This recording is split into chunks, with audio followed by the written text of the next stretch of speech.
Okay, it's 10 o'clock. I'd like to call this meeting to order. The proceedings of this meeting will be recorded and made available on the internet. I would like to move on to item 1.2 of our agenda, which is roll call. And our clerk, Jessie Clark, would you please call the roll? Thank you. Mayor Lamstead, are you present? I am present. Deputy Mayor Armstrong? Present. Councillor Franzen? Present. Councillor Braybrook? Present. And Councillor Cadigan is on his way. For staff, we have Donna Taggart, CAO Treasurer. Present. Barb Waldron, Director of Building and Planning, CBO. Present. Adele Arbour, Planner. Present. Bianca Dragicevic, Deputy Clerk. Present.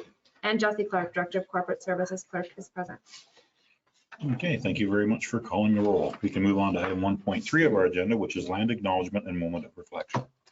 We respectfully acknowledge that Trent Lakes and Peterborough County are located on the Treaty 20 Mississauga territory in the traditional territory of the Mississauga and Chippewa nations, collectively known as the Williams Treaty First Nation, which include Alderville, Beausoleil, Curve Lake, Georgina Island, Hiawatha, Rama, and Scugog Island First Nations. Trent Lakes respectfully acknowledges that the Williams Treaty First Nations are the stewards and caretakers of these lands and waters in perpetuity, and that they will continue to maintain this responsibility to ensure their health and integrity for generations to come. We will now take a moment to reflect on these principles and our duties and responsibilities as members of council.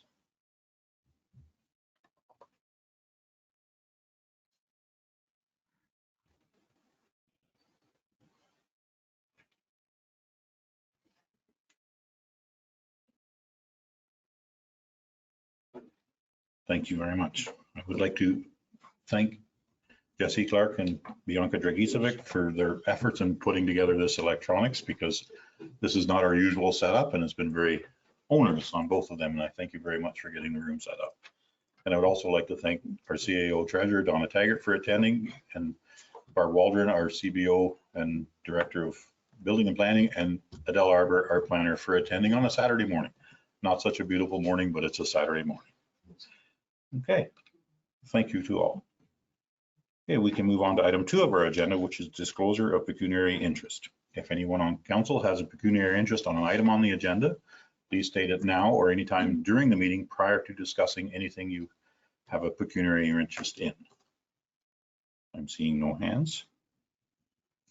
Okay, I would like to welcome everybody in the gallery, both virtually and physically, to our first public consultation meeting regarding the proposed short-term rental accommodations licensing bylaw. We appreciate everyone attending, both virtually and in person. There will be a second meeting on Thursday, June the 13th at 6 p.m. This meeting will cover the same information as today. After the working group presentation, we will open the floor to hear from the public. For those in person, we ask you to raise your hand, and when you are called upon, to please come to the podium and state your name. We will also turn onto the raise a hand feature for anyone attending virtually.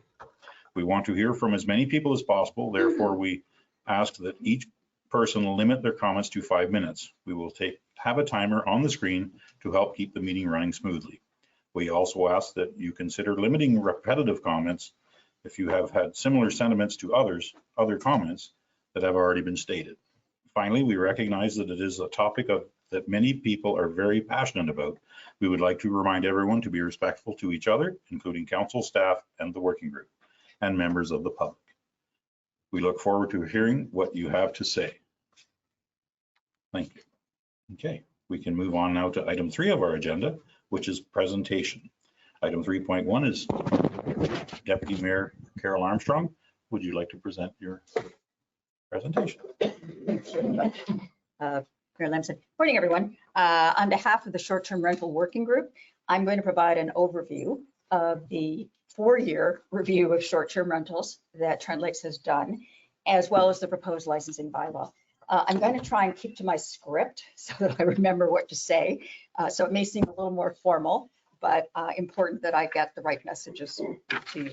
So today we're going to cover an overview of short-term rentals, what the market's like, a little bit about the working group activities from 2020 to 2022, their proposed and approved plan for 3 stages of short-term rental management, the reconvening of the working group from last year to this, a brief overview of the draft licensing bylaw program that I think all of you are here to talk about, and finish up with the timeline. Where do we go from here?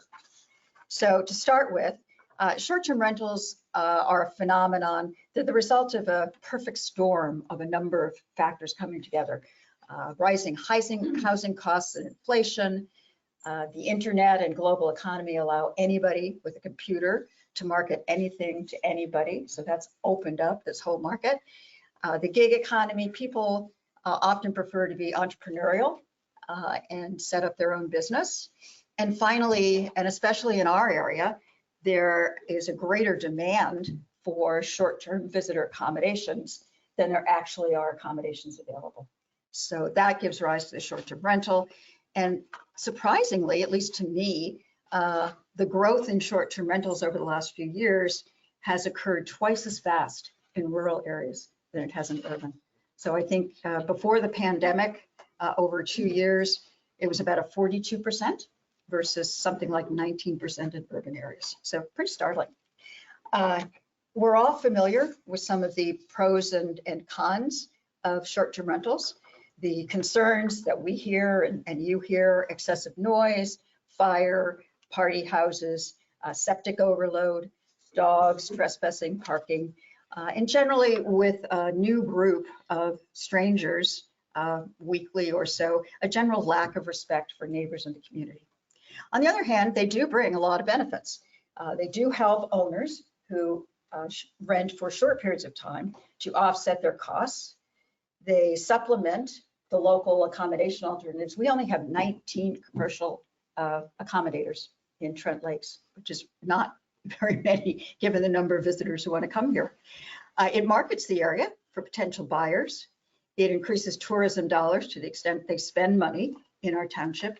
And finally, and I'm not sure it's on the bottom, it creates employment. And we're hearing a lot of that through the comments we're receiving. Cleaners, managers of property and houses. So based on the noise and the issue emerging back in 2020, Council created a working group. And it was given 3 guiding principles, which have stayed constant throughout the period. First of all, give property owners the option to utilize their properties as short-term rentals to help them offset their taxes and costs, and support the need for additional accommodation in Trent Lakes. Secondly, minimize public safety risks, as we talked about the noise and garbage and parking problems, and the disruption of communities that can be associated with short-term rentals. And finally, develop a solution that's self-funding and doesn't increase the tax rate. So what did the working group do in those first 2 years? Interrupted, I would say, by a slight COVID pause, but nonetheless, it was pretty busy. It investigated the issue in our municipality in terms of, what's the problem and how big is it? We sought and received legal advice on enforceable options. We invited and considered public input from all of the stakeholders, impacted ratepayers, commercial establishments, ratepayers who own short-term rentals and others. We researched best practices in other municipalities in Ontario, and we explored various different options and recommended a policy for Trent Lakes. As part of the work plan, we conducted a very detailed survey on regulation. We had an amazing, actually a record number of responses, 1,626. That represents about 25% of all of our households. So pretty impressive. The majority of people supported, small majority, supported most of the suggested requirements for a licensing program. And overall, 64% were in favor of some kind of short-term regulation. 36% were opposed to it. In terms of licensing specifically, 59% were in favor of licensing. Others preferred a different approach. The other thing we did as part of our work plan was to do an environmental scan of provinces and municipalities. Just as a note, 3 provinces now have province-wide short-term rental regulations. Municipalities must follow those and have the opportunity to impose something more stringent, but at a minimum, there's a provincial regulation. Ontario has chosen not to do that, which has left each municipality to their own approach, which unfortunately has created a bit of a patchwork across the province between municipalities. Based on a scan that City of Kawartha Lakes did, right now over 100 municipalities either have regulations in place or in progress. So looking at the range of approaches that they're taking, it goes from doing nothing to, at the far end, banning or capping the number of short-term rentals in an area. A few of the more aggressive legislative actions are currently being contested in court. And we have received legal advice to not consider the more stringent approaches of banning them or zoning them. I would just note that in the 4 years since we started this, at least 2 municipalities have moved from a pure education approach to legislation. And those are our neighbors, City of Kawartha Lakes and the entire county of Haliburton. With all of that work and background, the working group came to council and recommended a 3-phase approach, which was approved. And you can see that the first was a little bit softer, and then moving over phase 3 to licensing. And why did we do that? There were 3 reasons. 1, to ease into regulation, educate first, regulate only if you have to. Secondly, the pandemic was ending. We'd had a surge of full-time population here. Our staff was overloaded. We needed them to focus on the backlog, as well as we needed them to build the infrastructure to implement the program. And finally, 3 years gave us an opportunity to see what was happening elsewhere in the province and the municipality and pivot if we needed to. So you can see what the 3 phases were. I'll just reiterate that in 2022, we produced and mailed out to everyone a short-term rental information document. We started tracking short-term rental complaints in that category. We looked at our bylaws and fines and our internal processes handling complaints. Last year, we enhanced our bylaw administration and enforcement. You'll recall that we implemented an after-hours bylaw enforcement, both during the week and on weekends.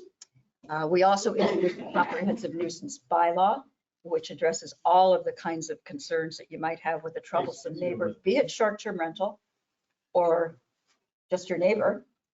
And we also introduced something called an administrative monetary policy, which sounds pretty impressive, but really what it does is it takes the responsibility and accountability for enforcement of bylaws out of the courts and into the municipality with the proper procedures, which means that instead of waiting a year to 2 years for things to be heard by the courts, we can deal with it efficiently and effectively. And this year, 2024, the plan was for council to revisit the implementation of a licensing program, and if approved, then budget for and add staff to implement it. So licensing was always phase 3 in our initial program, and it's important to explain why licensing. And I've told many of you that I was not a fan of it in the beginning, but as I learned more, I realized that was the only tool that would effectively deal with short-term rental issues. It holds the owner directly accountable for the operation of the business, and it allows for suspension or termination of a license for repeat offenders. Those are the 2 most powerful tools that are in the short-term rental bylaw that we don't have outside of that. It's intended to protect the character, values, and personal enjoyment of neighborhoods while ensuring a safe and healthy space for the renters. It complements our existing zoning regulations and bylaw efforts. Through our A&P, as I mentioned, any violations are managed through the municipality. It is funded by rental operators, not the taxpayers, so your taxes will not increase. It's not a tax grab. It promotes fairness with our commercial operators by ensuring that short-term renters also have to adhere to certain health and safety standards. And finally, it deters corporations from buying up properties in Trent Lakes because they will go where they're not regulated. We reconvened the working group last year to take a look at where we were. And we engaged a compliance and monitoring company, Granicus, to help us with this. Their scan of the online platforms revealed that we have over 500 short-term rentals that are advertising on those platforms. 4 years ago, we thought we had about 150 to 200. Well, one, it's grown, and two, we were off. You can see some of the characteristics. Those are just averages, but the beauty of having Granicus help us is they build a database of the short-term rentals in our municipality, so we truly understand who's renting and for how long and where. We also, as a working group, looked at complaints. And I know everybody focuses on the number of complaints that are filed, but I think everyone on council would agree that short-term rentals was the #1 issue raised during the 2022 campaign. We had 5 town halls last year, and without a doubt, it was the big topic at each one of those town halls. So it's out there, it's an issue. Our official complaints went up 160%. Admittedly, it's a small number. We had 39 official complaints last year, but we all know that many people are afraid to file a complaint because it's their neighbor and they fear retribution, they want to get along, so they don't want to file one. In the corporate world, we used to assume that for every one official complaint we got, there are 9 other people out there who have the same problem but don't complain. So 39 is more like 390.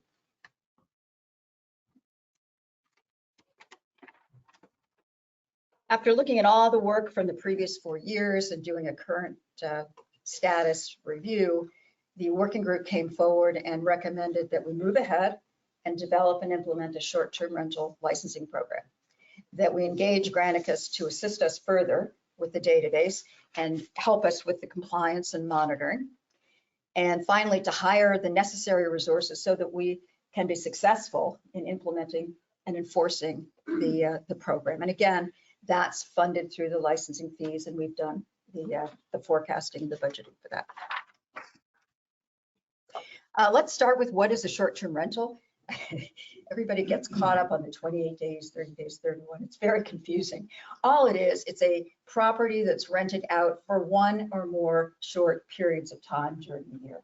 And different bylaws have different days to define that, but in Trent Lakes, we're suggesting that owners who operate a short-term rental accommodation for periods of 28 days or less will be required to obtain a license. So if you rent month to month, that's not a short-term rental. You're short. I won't go further because I'll confuse myself. So I'm just going to quickly go through some of the highlights of the proposed program, which I think all of you have read. These are developed specifically for our municipality, taking into account all the others that we looked at. And we looked at 52 bylaws for licensing. And we are certainly not the most stringent in terms of what we have built here. We've tried to strike a balance. So occupancy, we're suggesting 10 persons per household. If you have a property with only 3 bedrooms, then just for calculation purposes, we're suggesting your maximum will be 6, 2 per bedroom. So the 2 is really just used as a calculator to determine the maximum. Response time, we're requiring the name of a contact who has to be within 90 minutes or less of the property. So if there's an emergency, there's a problem, that person can be on site within 90 minutes. Health and safety being looked after. So are there adequate fire alarms, exits? Is the structure itself sound? Are the stairs falling apart? Are there railings? Is there parking availability? And finally, it would be the obligation of the renter or the owner to provide occupants with information that they need to safely reside there. Sorry, do you want to join in, Councilor? I apologize. No problem. The key rationale behind all of this is intended to keep renters safe and to manage any undue disruption to the neighbors nearby. A short-term rental owner would have to apply to get their license, and those are the pieces of information they would have to provide us. And there would be a proposed $1,000 application fee. In years 2 and 3, that same property would only have to submit a renewal application. And the purpose of that is just to make sure that nothing has changed since the original application was submitted, and there would be a $500 renewal fee. Owners, in addition to the application form, would be required to sign and attest to a checklist of features of their property. So what are the number of bedrooms, as I mentioned, fire safety equipment and exits, parking availability, septic system adequacy, a big deal. We know that one of the biggest possible problems with our water quality in the future will be septic systems, and we don't want them overloaded. Structure and potable water. Once that checklist and the application are submitted, our staff will be reviewing those. And for this year, the timeline would be applications open in October through middle of December. Licenses would be approved and out the door, issued as soon as possible and no later than early 2025. Then in the spring of 2025, we would schedule and coordinate site inspections. So this is after the license is issued. And the reason for that is we know that a lot of short-term rental owners are not here during the winter. We're not going to make them come up for a day just so we can be on site. So we will work with them, schedule it in the spring. And the purpose of that checklist, which the inspector will have, is to just validate that the things that have been submitted are in fact correct. And that site inspection is only the first year of application. It would not be required upon the next 2 years of renewal. And enforcement. There are really 3 tools that we will use: orders, penalties, and demerit points. Orders are may be issued by an enforcement officer if they see a health or safety violation. So your stair is falling apart. My front stair is falling apart. I have yellow tape on it. I wouldn't rent it. They will issue an order requiring you to fix it within a certain period of time, and then you can go ahead and continue renting. But in the meantime, obviously, with an unsafe situation, we don't want it to be rented out. A penalty is a monetary fine. So if you violate any provisions of the bylaw, you have 25 people staying there instead of 10, we will issue you a fine. And if that same property has a second or third violation, those fines escalate. So we're going to recognize and deal with repeat offenders. And finally, and this is perhaps the most powerful thing, demerit points will be assigned when a violation of the bylaw has occurred to the property. And when a property has earned 4 demerit points, we have the opportunity to suspend or revoke that license. And that's the most powerful thing, is because fines don't mean much to somebody who's receiving $1,500, $2,000, $3,000 a week. So that's kind of the hammer in this whole thing, if you will. And finally, let me just talk about the timeline. So earlier this year, we created the draft bylaw. It was presented to council April 16th, I think. April approved us to go ahead and get public input on it. We put an opportunity on the website for comments. We've received over 160 very thoughtful comments. I'm a third of the way through them, and they're very helpful and very passionate, but very factual. So we appreciate all of the people who provided that. We're having today's special council meeting. We'll have another one next week, and we will regroup and consolidate all of that, review it, and the working group will consider those recommendations or suggestions that are brought forth by the comments. In September, the plan is to bring a revised bylaw back to council. Hopefully it will be approved. Hopefully we have, as best we can, included your suggestions. And if approved, then, as I mentioned, applications will be open starting in October. One thing I want to stress is whatever it is that gets approved, if it gets approved, will not be perfect. It never is out of the gate. We will make it as best we can, but we also recognize that anything like that will have some flaws or some unintended consequences. We think we've thought through all of them. I can't tell you the hours we have spent thinking of all the exceptions, but we haven't covered them all. So we will be flexible and try and monitor and adapt as we need to and tweak it as we need to. And I think that is it. So disclaimer, this didn't include everything that's in the bylaw, just the highlights. So if you need all the details, read the bylaw. I want to thank you. And at this point, I really want to open it up and look forward to all of your comments. We want to have as much an opportunity to hear from you as we have time available. So thank you.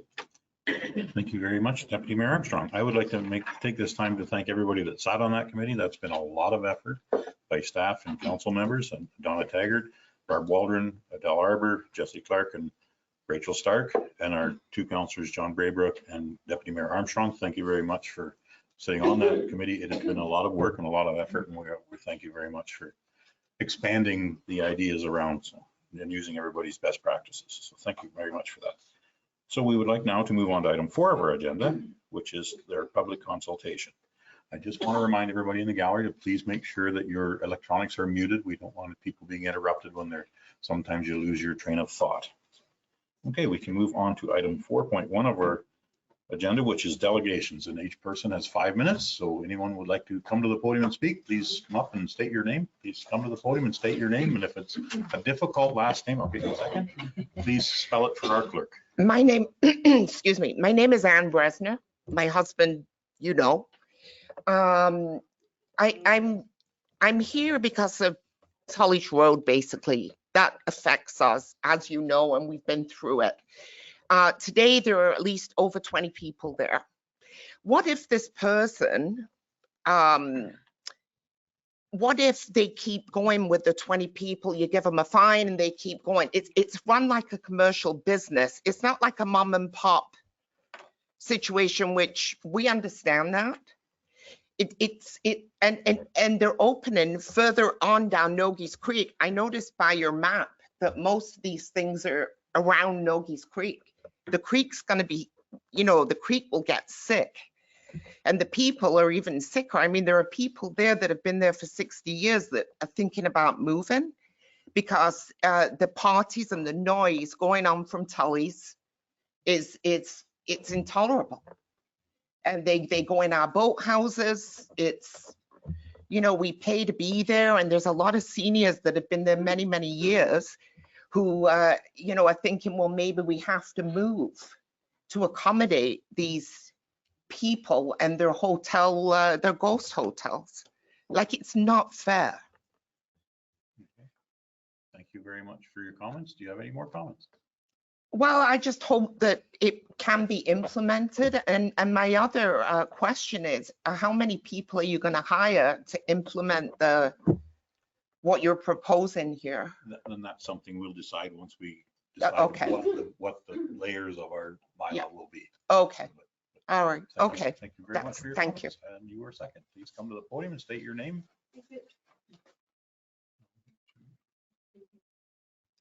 My name is Maureen Donnelly, Donnelly, and I'm here with my husband right there. And we are full-time residents of 170 Hill Drive in Buckhorn.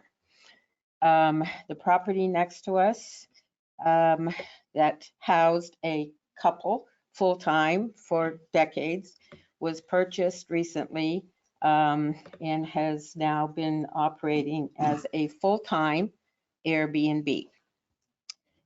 No one lives there. We are told that it is owned by a corporation that holds multiple assets of that type. And so I certainly agree with everything that the previous speaker referred to, but I guess my one bugaboo about this whole thing is the zoning issue and you mentioned that legal opinion. I could give you my legal opinion, which is different, but that legal opinion suggests that this cannot be addressed through zoning. The property next to me is a business. I don't see how it could be seen as anything else. There is no resident. It is a full-time rental operation. It is advertised. I don't see how it's not someone carrying on business. In your opening remarks, Ms. Armstrong, you referred to the word business. Every time you said the word business, I wrote it down, that these are people carrying on businesses. So I guess that's my question as to why the property next door to me, we are the second last house on a dead end. So we are really the only victims of this particular location. There's no one else to sort of fight this fight with us. And it was a home that accommodated a couple as a full-time home. It has now been extensively renovated and is advertised as accommodating 12 people with parking for 10 cars. I think it's quite, given the behavior of the owner operator that we have observed over time, it's definitely going to turn into one of these 20 people. You know, it's not going to be the bylaws that we have noticed multiple bylaw violations already, and a lot of them, you know, you refer to the common problems of noise and fireworks, using property that's not their own, and all sorts of things that are already happening. And this is the very early stages of its operation. So, you know, you referred to the growth of this activity in the area, and it's mushrooming. My husband and I have put a lot of money in our retirement into our home. I'm one of those very passionate people you referred to in your opening remarks. And we're thinking about moving. We had a real estate agent at our home on the weekend because we just don't want to police what happens next door to us anymore. We're exhausted with it, as I'm sure some other people in the room can address. And this is not, again, as the previous speaker alluded to, this is not a question of someone renting out an extra room or renting out for the odd weekend to help pay for their own bills. This property was acquired to operate as an Airbnb. That's the reason it was bought, and that's all it does. So how this bylaw, with all due respect, helps people living next to something like we have, I just don't see. So, and we did in a written submission make a couple of other suggestions, but I've used enough of my time. Thank you. Thank you very much for your comments. I greatly appreciate it. And we do understand your passion for this. These are your items here. Yeah. So, well, thank you very much. I can see one in the back. Please come to the podium.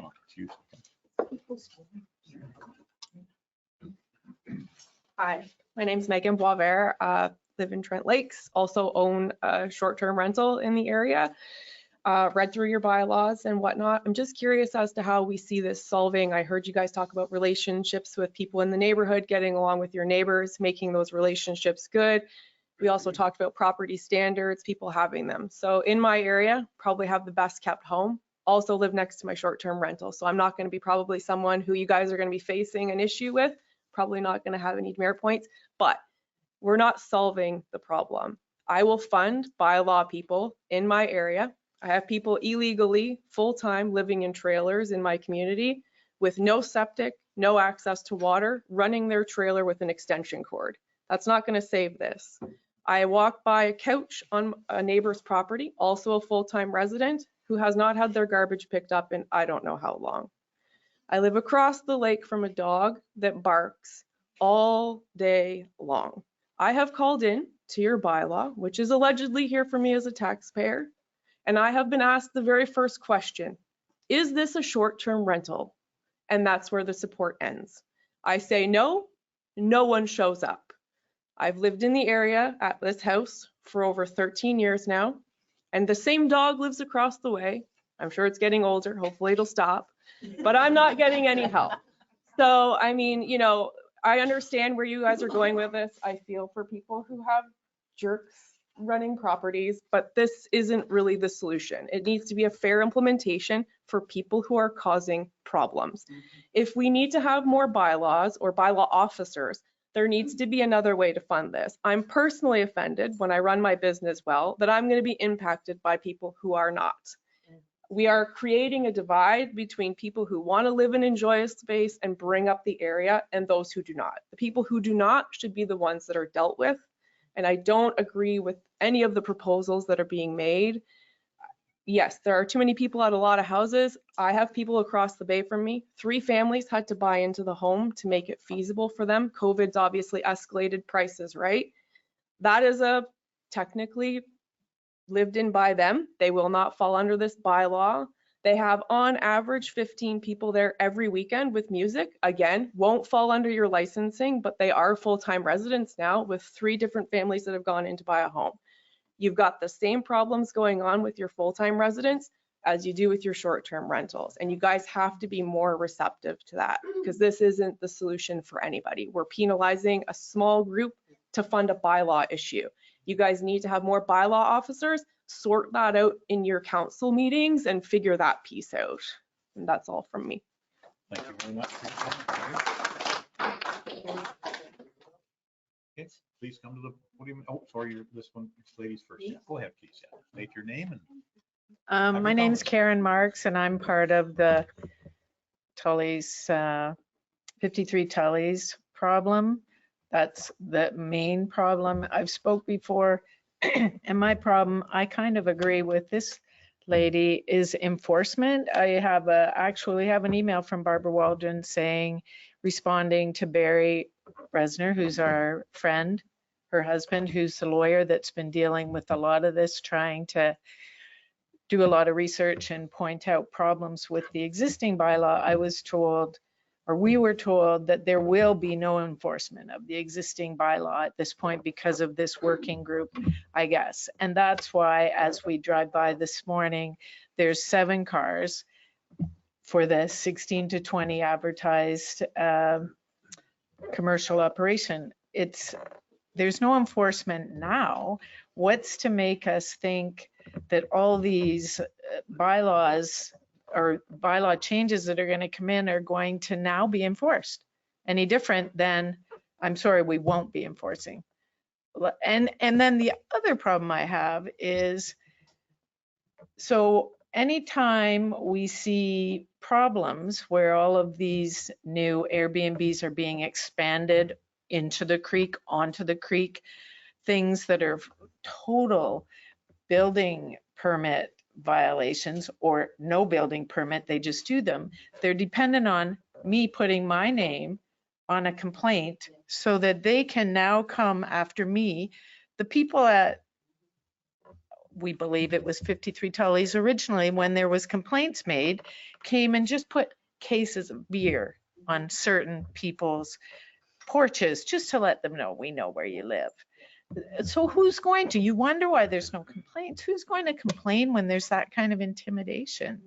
So I know there's good Airbnb people because the people at 53 Tully's that moved away were good Airbnb people. They would have complied with all of your enforcement. They would have done anything because they love doing it. 3 bedrooms. These people have expanded it. It's now, as Barry refers, a ghost hotel because it's not even part of this. They're not gonna, or if they do apply for a permit, I doubt they will, but if they do, so then I have to complain and ask, did they? How do I know? Did they? Because even their septic that we complain because we're downstream to the 16 to 20 people doing whatever every day on a 6-person septic because we were told by the original owners. So how do we know what they did? I can't inquire because there's privacy laws. They did some work. It was really quick compared to the new septic I put in, but I can't find out. Is it adequate? Because if I go in that creek, I'm downstream of 16 to 20 people every single day. And why shouldn't the staff here work all winter doing regulation? Why shouldn't that person who's trying to rent 16 to 20 come up during the winter if they're not here? Why do we have a seasonal government? That should totally be going right through the Barbara Waldron, I guess you'd be part of that. Everyone should be working all year. Why shouldn't we inconvenience them? They're inconveniencing me. Anyway, thank you very much for your time. Again, I look forward to some kind of enforcement that doesn't involve me taking on those people. Thank you. Thank you very much for your comments, and our staff does work all year long. They're just very, very busy some of the other times of the year, and we get to complaints and get to things as fast as we get. But thank you for your comments. We do appreciate it. Go ahead, you can stand in the blue. Yeah, please.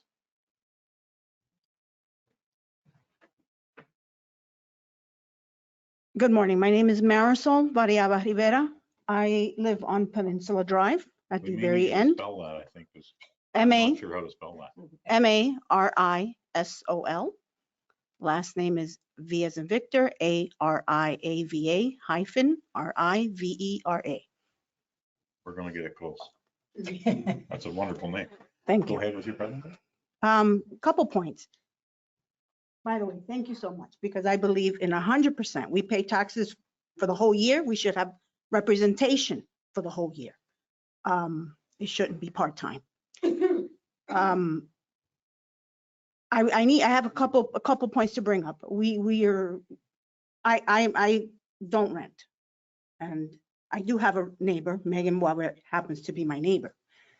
And I got to say, probably some of the most responsible neighbors that I have. They bought the unit next to them, and they do Airbnb it because they didn't want whoever to move in next door to us. And they were very hard to maintain that property and keep it immaculate. They also ensure that whoever they rent to follows the rules. And if it's 6 people, it's 6 people. It's not 20. But down the street, we have someone who bought. We always have issues. You know, they fall in the ditch. We all got to help them pick up. The garbage gets thrown on the side of the road. Somebody else that actually lives has to pick it up. We've got people on the side of the road. I mean, we've got all kinds of issues there, yet nothing is enforced.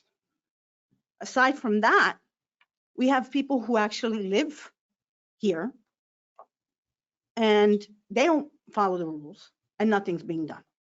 I can't take a jog down the street because people who actually live here have dogs and I'm going to get attacked by a dog. I'm not a pet person. Everyone who is, I sympathize, I get it, but we have to be mindful that it's not just a problem of short-term renters. We also have problems of people who actually live here not doing what they're supposed to and no one enforcing it. So the rules have to go across for everyone, right? There's a licensing fee of $1,000. I don't think, I want to know how that number, how did you guys come up with that number? Right? Or you just kind of said, let's make it expensive and throw it out there. If it's a company, these people have, I think they should be paying much higher because this is not a smaller mom and pop type of person, right? And there should be higher fees for these corporations. As we know, corporations are a problem, buying up all kinds of properties and creating problems for us. They're not present and they could care less what happens in our communities. So I think there's a combination of issues that need to be addressed. And I think that if we're going to be addressing these issues, I think that you need to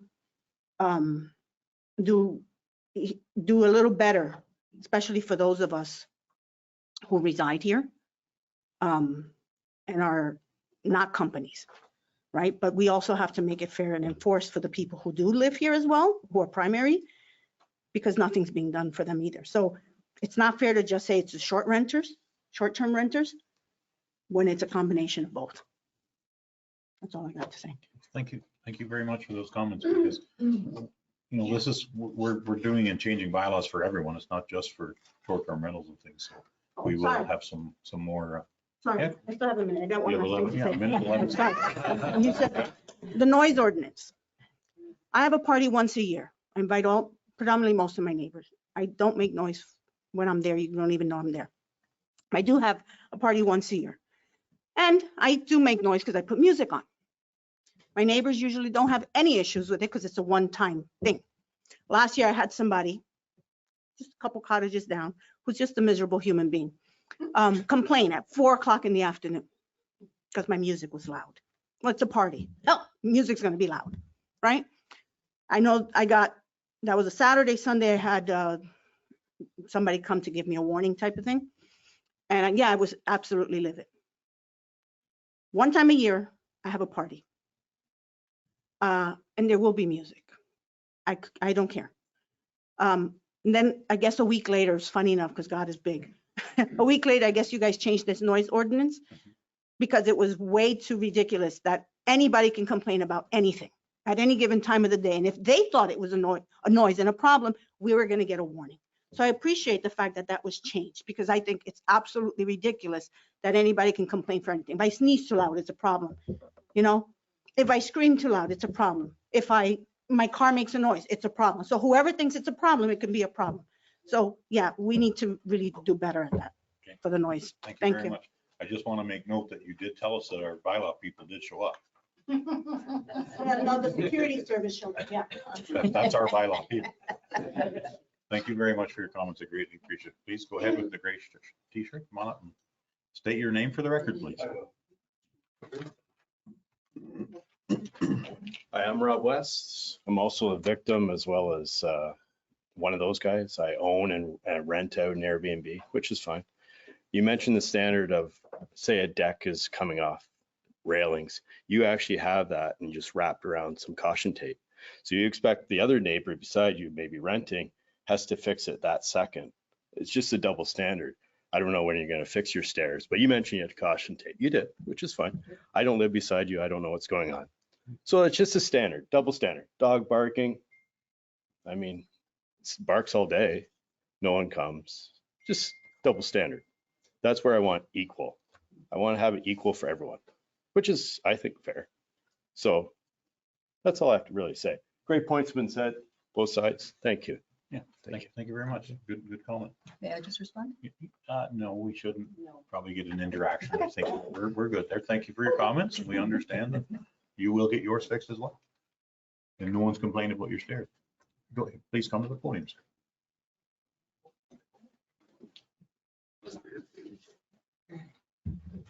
Good morning. My name is Alistair Young. I live at 170 Hill Drive, and thank you for the opportunity to make my views known today. When we talk about short-term rentals, we seem to lump them as short-term rentals fits all or has one definition. There's a whole spectrum of short-term rentals. There's the one where you rent out one bedroom in your house, and at the other end of the spectrum, the house is simply a business that's operating a short-term rental. As my wife indicated, we have a situation of our neighbor that we've been dealing with for the last 18 months. And quite frankly, we're not happy with the response that we're getting from the town. We submitted a complaint. We wanted to talk about a business operating in a residential area, and it is a business, make no mistake about that. I was a tax professor for 38 years, and my specialty was small business corporations. So I know a corporation when I see it, and I know a business when I see it. That was what I did for a living for 38 years. We asked the town, I want to talk to the town about a business operating next door, and I got a very, very dismissive email that they wouldn't even talk to me about this. I had no input at all. I was told in this email, this is a short-term rental, it's allowed. How did you make that determination? You didn't talk to me. I don't know who you talked to, but I was simply dismissed, and that's just not right. I just don't understand how these types of operations, which are clearly businesses, are allowed to operate under this umbrella of short-term rental arrangements. That should be disallowed. I looked at your bylaw. I looked at the reasons for the bylaw, and quite frankly, or the purpose of the bylaw, quite frankly, you're not meeting the purpose that you stated at the beginning. He wanted to dissuade corporations from setting up business in Trent Lakes. Your bylaw does not do that. Thank you.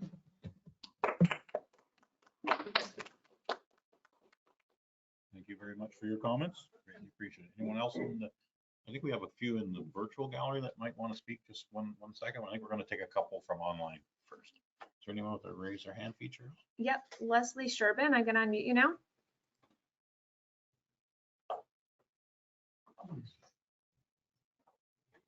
Are you there, Leslie?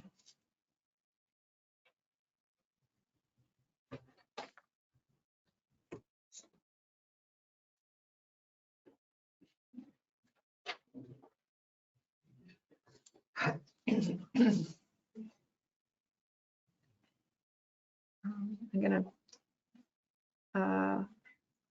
mute again and try and see if we can get someone else. Okay. I'll leave that hand raised. Adam Blatchford. Hello, everyone. My name's Adam Blatchford. I hope you can all hear me well. I'm not really sure of how I sound there. No, you're fine. Okay, so I live just on the south end of Deer Bay Reach Road on Fire Route 12. I do have a property that I use as a short-term rental. And I first want to state that I do really appreciate how bad actors are in this sector.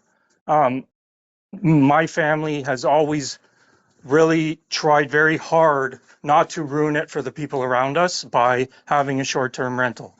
I own the property with my mother and father. My mother can't travel out of the country for health reasons. So we wanted to get a property where my parents could come up and use and we could use, but of course we couldn't afford it outright. So we do short-term rentals sometimes throughout the summer. And we try very hard to respect our neighbors. Honestly, our neighbors have told us who we get along with well. They say, no disrespect, Adam, you're a very handy guy, but your tenants are quieter than you are. It's constantly got a drill in my hand, or I'm weed whacking, or I'm doing something. And they're like, when your tenants are here, we don't hear you. I've upgraded my septic system. To be honest with you, the only reason I did that was because I have short-term rentals. I wouldn't have been able to afford it, and I probably wouldn't have done it. I maintain my property, I think, to a higher standard than I would if I didn't have rentals. And again, we are always very conscious of numbers. We do not rent to more than our bedrooms allow. We try to keep it very minimal. We investigate the people who are wanting to rent as best we can. And we have never had an issue, touch wood, and we would hope that we won't moving forward. But again, we're sort of being asked to keep our property at a different standard than people down the road. A lady earlier had mentioned people who have trailers on their property and use them. Apparently that's fine with the township and with the municipality. No one will do anything about that. But if I'm a renter, then you're going to look at me with a different eye. I've read through the bylaw stuff. I don't really see a mechanism in there for disputing complaints. Or how would you differentiate between if someone complains, if I do have a short-term license and I'm personally using the property and I have a party and it's loud, if a bylaw officer shows up, are they going to be asking me for ID to prove I am me or a tenant? And if it is me, is that going to go against my tenant license? Because I don't think that's very fair if everyone else doesn't have to live to that same standard. I also wonder about the inspections. I am in construction. What's the standard going to be? Current building code? Are things going to be grandfathered in? Who's this person that's inspecting? Are they a building inspector, or are they just someone the township's hired? How often are they going to be retrained? What's the standard going to be? Now, these are all things that I think need to be accounted for, and I haven't really seen any of that. And I do really appreciate, I live near Hill Drive, and I've heard of these problems that are caused there, and it makes me feel horrible. To a point, our neighbors have said, would you be able to give that street some tips on what you guys do to try and keep people quiet, because they are at their wits' end, and that's just absolutely horrible. But there are a lot of good actors in this space, and I think you are putting undue duress on us because of a few bad actors, and it's not just short-term rentals. Also, when we speak about businesses, If I look on Google Maps for my cottage road, I'm an electrician. I see 2 other houses that are noted as electrical contractors. That's absolutely fine. There are trucks that go up and down our street sometimes early in the morning because they're people who work for the contractors. Are we going to be able to complain about people who are running small businesses out of their homes and say, well, you know, trucks are leaving his house early in the morning. It's bothering me. That's a business, so they should have to stop as well. I won't keep you much longer. I just want to have my moment to say that, you know, there are a lot of different angles and a lot of very nuanced scenarios to this. And I don't think that this broad sweeping bylaw really does a good job of applying them well. And I don't really think there's a lot of data to back up the fee structure, the complaint structure. And incidentally, 39 complaints is 39 complaints. It's not fair to assume it's 400. That's just not good math. And that's not something City Council should be doing. But I do thank you for your time. I do thank you for allowing me to operate in the municipality. I think it's a beautiful municipality. And I do think something needs to be done to help these poor people who have bad actors near them. And thank you for your time. Okay. Thank you very much, Adam, for your comments. We will write them down and make sure we get them addressed. Okay, we can take one more online. I can go back to Leslie Sherbin and Please do. see if it's been resolved.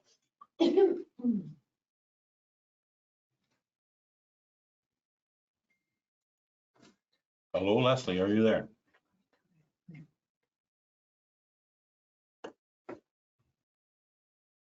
Okay. Cassandra Almeida. Okay, go ahead.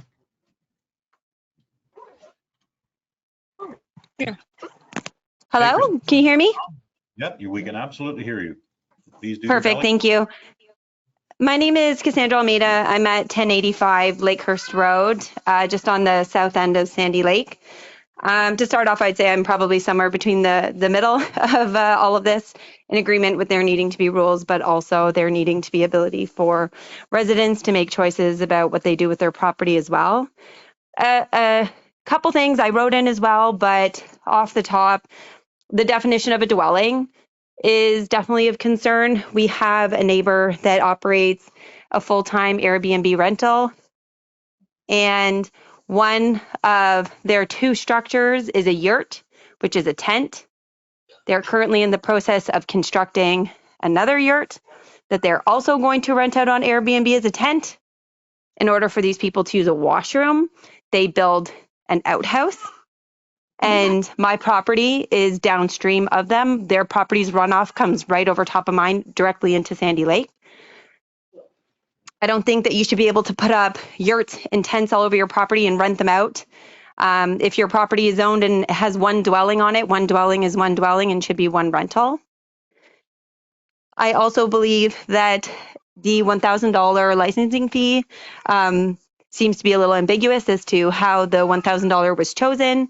And although it's advertised or said to be able to cover the cost of the enforcement, what is not being realized is Airbnb rental owners have been told when they receive a complaint to direct their complaints to the OPP, and the OPP are paid for by taxpayers' dollars. So the more OPP cops that are called to all of these rentals, the more our municipality will be charged for OPP services. So although it's not a direct charge to the owners of the Airbnb, it will be a direct charge to all taxpayers in Trent Lakes. The last thing that I want to say is we live somewhere where there is a local hotel, and that hotel operates on a seasonal basis. It is still zoned commercially, and they are still paying taxes as a commercial entity. We have Airbnb properties that operate for 2 times the number of days as our local hotel, and they are not being deemed a corporation. And I think that is highly unfair to people who choose to operate fully licensed and regulated hotels. So those are all my comments. Thank you. Thank you very much, Cassandra, for your comments. Greatly appreciated.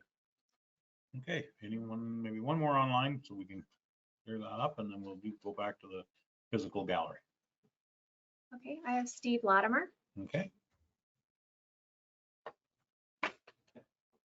Are you online, Steve? I seem to be unmuted now. Can you hear me? Yep, go Good. ahead. Okay, thank you. This is a very interesting topic. So first of all, the 1 year I think is not a long enough period of time to determine what the long-term behavior of these property owners would be. Just getting that out of the way. So to be clear on this, this is a rural area for the most part, correct? Yes, we Let's assume it is. It's a rural area, and therefore there are very, very strict noise regulations about what is acceptable in a rural area. So it would seem to me that the complaints that I've seen about Airbnbs in general across the province seem to be about noise. So how is it that you're considering allowing commercial businesses to move into an area and bring more than class 3 level noise with it, first of all? So how is that not depriving the existing property owners of their right to life, liberty, and security of person? How is the fact that their property values, and I didn't catch a woman's name earlier, but it was saying that her property value has gone down. How are you going to sell a property if you wanted to leave because you've been forced out by the lack of enforcement from the municipality? How does that not affect the security of person? And then let me just see.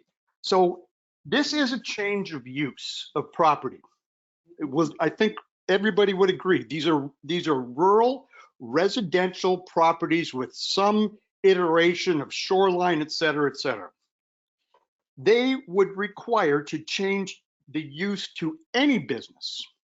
To any business would require due diligence, would require process and public notice. So how is it that we are now putting this all under the direction of all the decision-making processes about, first of all, what is approved, and then if I've read, first of all, this bylaw properly, it says that Barbara Waldron is, and her staff is responsible for enforcing these bylaws. So all of that now falls under her. She makes those decisions about what commercial businesses will be allowed to move with no public input. How is that democratic? How is that democratic?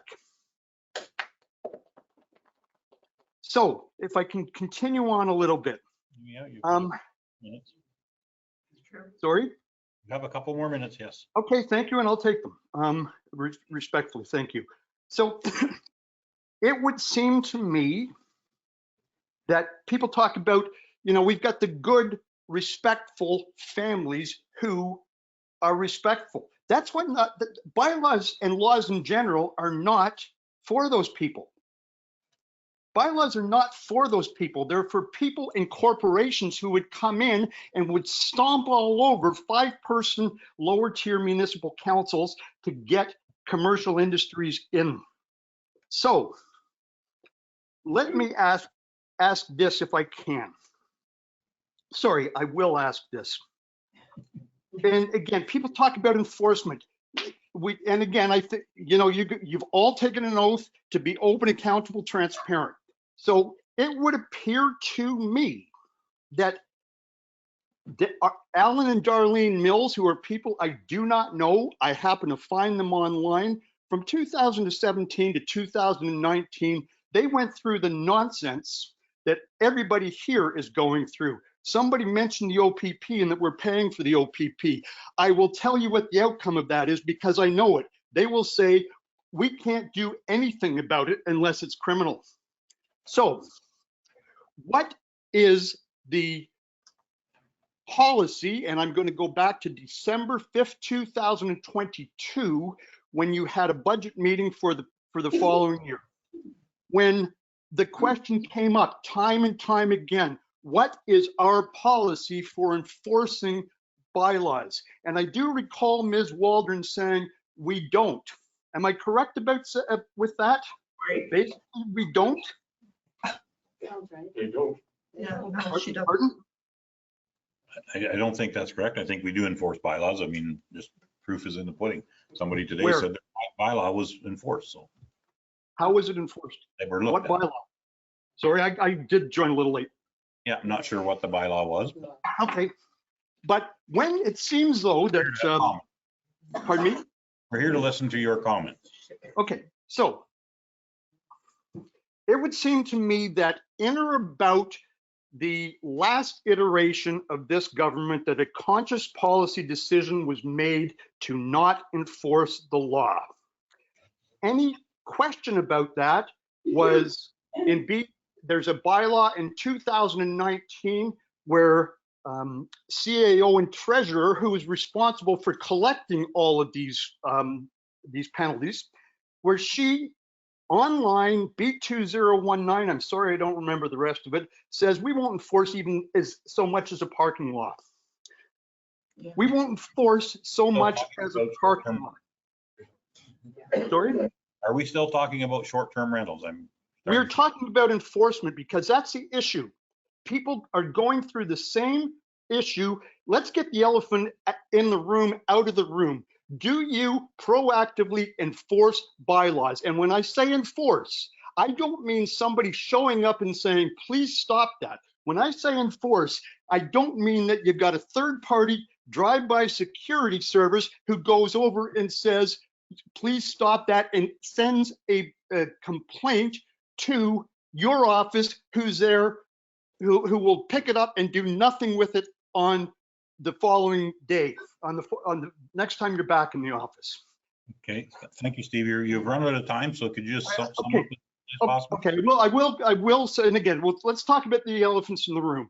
Of the now $35 million in legal fees that every person in this municipality is responsible for that have taken place since Ms. Waldron arrived in 2021, of the $35 million in legal fees, how much is specifically about not just commercial use of properties for Airbnbs, but for that are direct results of the municipality of Trent Lakes not enforcing the law? How much? Well, we don't know. I think we're a bit off track here. We're trying to talk about short-term rentals. No, we're talking about enforcement of, that's the issue here, and I think everyone will agree. Nobody's got an issue with people who respect the law. Steve, you've run out of time. Thank you very much for your comments. We will write this down and we'll take it to our staff and we'll get back to you. One last question, please. I think you've exhausted your time. I thank you very much. I've exhausted my time respectfully. One last question, if you will. I'm sorry, you've run out of time, Steve. Okay, run away again. Thank you. Thank you very much. Thank you. Greatly appreciate it. Okay, we can move to someone in the gallery now. Go ahead, in the polo shirt. Yeah, you, go ahead. I wasn't sure what color to call that. Polo shirt's correct. My name's Corey Rosenfield, ROSEN-FILD. Just prepared some notes. And just, there's been a lot of conversation about corporations. Most people put properties in corporations for tax purposes and liability reasons, and quite often it's a single corporation and nothing else. But with that said, I have a corporation that owns a cottage and we use it as a short-term rental. It's a very large cottage. It's 5,600 square feet and has 6 bedrooms. We have 300 feet of frontage across the property. We have a few neighbors on one side and a provincial park on the other. And I'm all for licensing if done right, and I appreciate the efforts that have clearly gone into this to this point. But I don't think it's a one-size-fits-all solution. And I'm also for bringing high quality tourism into the region. We send our guests to restaurants, to bars, to grocery stores, river rafting, etc. And I employ cleaners, I employ gardeners. I have a plumber at my place right now. And unfortunately, all that goes away if licensing becomes too restrictive, which is why it has to be done right. And I gather that's why we're doing this today. For properties like mine and a couple, not a lot, but probably a dozen or so others, limiting guests to 10 people will drive our investment dollars out of the region and send it to other townships. Please Well, respect that gets the person's 5 to a minutes. further point.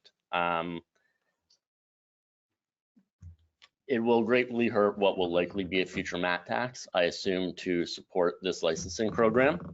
I'd argue 80% of all revenue, 80-20 rule, will come from 20% or less of rentals in the area.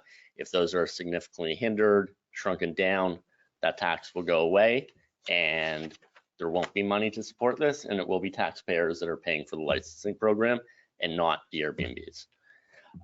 Tiny Township lost $500,000 last year administering their licensing program because they shrunk down and limited too greatly what could be operated in the region. It's very unreasonable to hold some property owners to certain standards because they rent short-term, 28 days or less, when it's completely different standards for others or none at all for people who rent 29 days or more. For example, someone could own a cottage, their son comes out for their 17 years old, they throw a grad party, they have 200 people, they're underage drinking. All that can really happen is he gets a $250 bylaw fine. He has no repercussions. Where I, as an operator, have my license on the line, I have my business on the line, and yeah, it's a business and we want to do what's right and operate our business correctly. Thank you all for the comments. I don't think this is how this We're not is supposed to be discussed. Personally, that we're going to talk through the chair. I had 14 people the other day stay at my place. It was to celebrate the 70th birthday of a family member. Most of my guests are a couple families, mature couples. I limit my guests to 27 plus for the primary renter. I take photo ID from my guests. I require large security deposits. 5 beds in 2,000 square feet is not the same as 5 beds in 5,000 square feet. And I strongly believe that the number of renters permitted on these massive oversized properties should follow those of a Kawartha Lakes and similar. The last thing we want is people in an interest of building tourism, driving dollars to the region. Last thing we want is people to choose a similar cottage on the other side of the lake because they have varying levels of occupancy. Regarding septics, I can rent for 29 days. If I use the place and I'm there, I can rent it for 29 days and host a wedding of 50 people with an excessive amount of water flow, and there's no standard on that. There's nothing saying I can't host a private wedding on my property. But if I rent it as a short-term rental, then there's restrictions based on the occupancy and how many people are there. Try comparing a 2-night weekend booking to with 14 people versus a family that lives there with 6. I'm in a 6-bedroom, I've got a larger septic. They're in 4 bedrooms and they've got more flow than I do. One question that I don't need an answer to, but I just appreciate some thought, is there are clearly a lot of people in this room and in the township that are dead set against the idea of short-term rentals. They would prefer the town not grow, not drive investment, not attract tourists, and let them go to the neighboring townships. I think it's a double standard, but how do we control bylaw complaints and OPP calls from the other type of bad actor that's not necessarily interested in anything but shutting these things down? I, for one, have bylaws related to noise, burning, fireworks. In my rules, I don't actually allow fireworks, period. Even on July 1st, it's not allowed. You get kicked out of my place if it happens. And I have quiet hours that are 10 o'clock and the region is 11. That being said, I do strongly believe in the licensing. I think it's important. I think it's a great way to drive dollars into the community that are not taxed and tourism into the community. I just don't think it's a one-size-fits-all solution and should be further course corrected to handle optimally. Okay, thank you very much Thank you, for your guys. comments, Corey. Greatly appreciate all your comments. Okay, yeah, please go ahead in the white, please. I'll get to you next. I was just looking at the posting from one of the Airbnb in our area. That's posted in Australia. Let's call them short-term rentals because they're not all that. Exactly. Try to call them short-term rentals. So Not everybody goes through that company. I'm Margaret Roberts, and Robert, Roberts. I'm the president of our property owner association. It's a little unique in that it's 400 acres of common land and 117 of it is owner occupied, except that it's probably just 75 acres of it owner occupied. And we have an informal rental home, and we have an Airbnb, VRBO. He's on at least 4 online platforms at the moment. Short-term rentals, there you go. But I wanted to say, staff have worked hard to get to this point. There's been a lot of research by this committee. We recognize that, lots of opportunities for input. But it's interesting, the one size fits all is a really good point. So $1,000 licensing fee, this gentleman will make it in a night and a half on the house that is the problem. The one down the road is rented out by the owner to people he knows. The fellow next door manages it and reports back to him how it's going. Never a peep to the board about that at all. You cannot operate businesses under our contracts in our community. The second person who bought a place and was literally had his wife crying in the real estate agent's office down the road because it wasn't going through fast enough. And he was a realtor, but he didn't tell anybody that. And they'd never lived there. They rented out for $500 to $600 a night, sleeps 12, has 4 bedrooms, septic's already been a problem. And the noise is on occasion astronomical because most people coming up from cities and things don't arrive when it's, light out. They arrive at night and you've got all the car's doors. It starts with the car doors.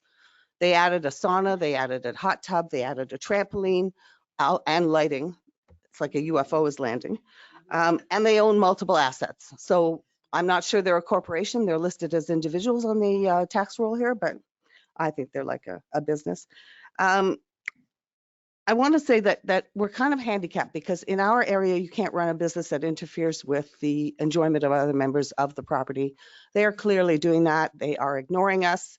And so we are strengthening our bylaws and taking away rights and assets and things they think they have. Our definition of short-term renters, by the way, is 6 months or less, or 6 months or more. Sorry, we don't allow anything short like that. I think the idea of one size fits all makes a lot of sense and probably could be even more strengthened in this bylaw proposed, in that the fines are laughable for somebody who's pulling in that kind of money. It's not a ding in his pocket at all. And he's already proven that he doesn't pay attention to our rules or the municipal's rules because neighbors are calling already and asking for help and support to try and get these folks. He says right on his listing, no parties, and last weekend was a bachelor party. There are all sorts of noise coming. I can hear them 3 streets away because in the woods, the sound really travels. He's not even near the water, and yet the sound really travels. So, there are some flaws that don't necessarily transfer from a smaller neighborhood, from a residential neighborhood to a larger residential neighborhood with more space between the homes. I do think that you could continue enforcement, well, not just enforcement, but the inspections and things through the winter, although I don't know how the septic would go in the winter, but this place is rented 12 months of the year because he's on so many platforms. So I proposed in my online proposal submission from the board that there be more of a sliding scale that takes into account the size of the property, the size of the house, the proximity to other people. There are things like that that need to be considered. And I would suggest also, when I saw the list of things that are being provided or must be provided by the owner to the tenants, that you include a copy of the nuisance bylaws, noise, fireworks, the things that you're getting the most complaints about. Make sure that those rules are provided through the owner as well. We had a member in the community is looking to sell her empty lot and move into a home. She walked through and she was astounded to see the misinformation that was available. On behalf of this fellow, because he's never lived there. He barely set foot in the place. And all he's doing is making money off us. And it's a very unfortunate circumstance. If he had a good relationships with the neighbors and we felt comfortable going over to say, could you bring it down? That would be great. But I'm not going over there as the president with 12 men there. I'm not doing that. So, you know, we call the bylaws, and we encourage the members to do that. And I think we'll be doing it more this year. So thank you for listening. Thank you very much for your comments. 1 second, I seen a hand over here. Go ahead. If you would like to come to the podium, and we'll get to you next. My name's Tara Loucks, Loucks. Just more of a thought, comment, but when we talk about being a repeat offender and complaints coming in, what does that look like? And who deems a complaint a complaint? If I have a neighbor whose idea of a good time is different than mine, why does her complaint or their complaint, does that have more merit than me having some fun? Is that, so I'm just kind of curious. I'm going to explain. I had a personal experience where the OPP showed up on the island because of a complaint about me. After discussion with the OPP officer, he got to the root of it, and it was just a cranky neighbor.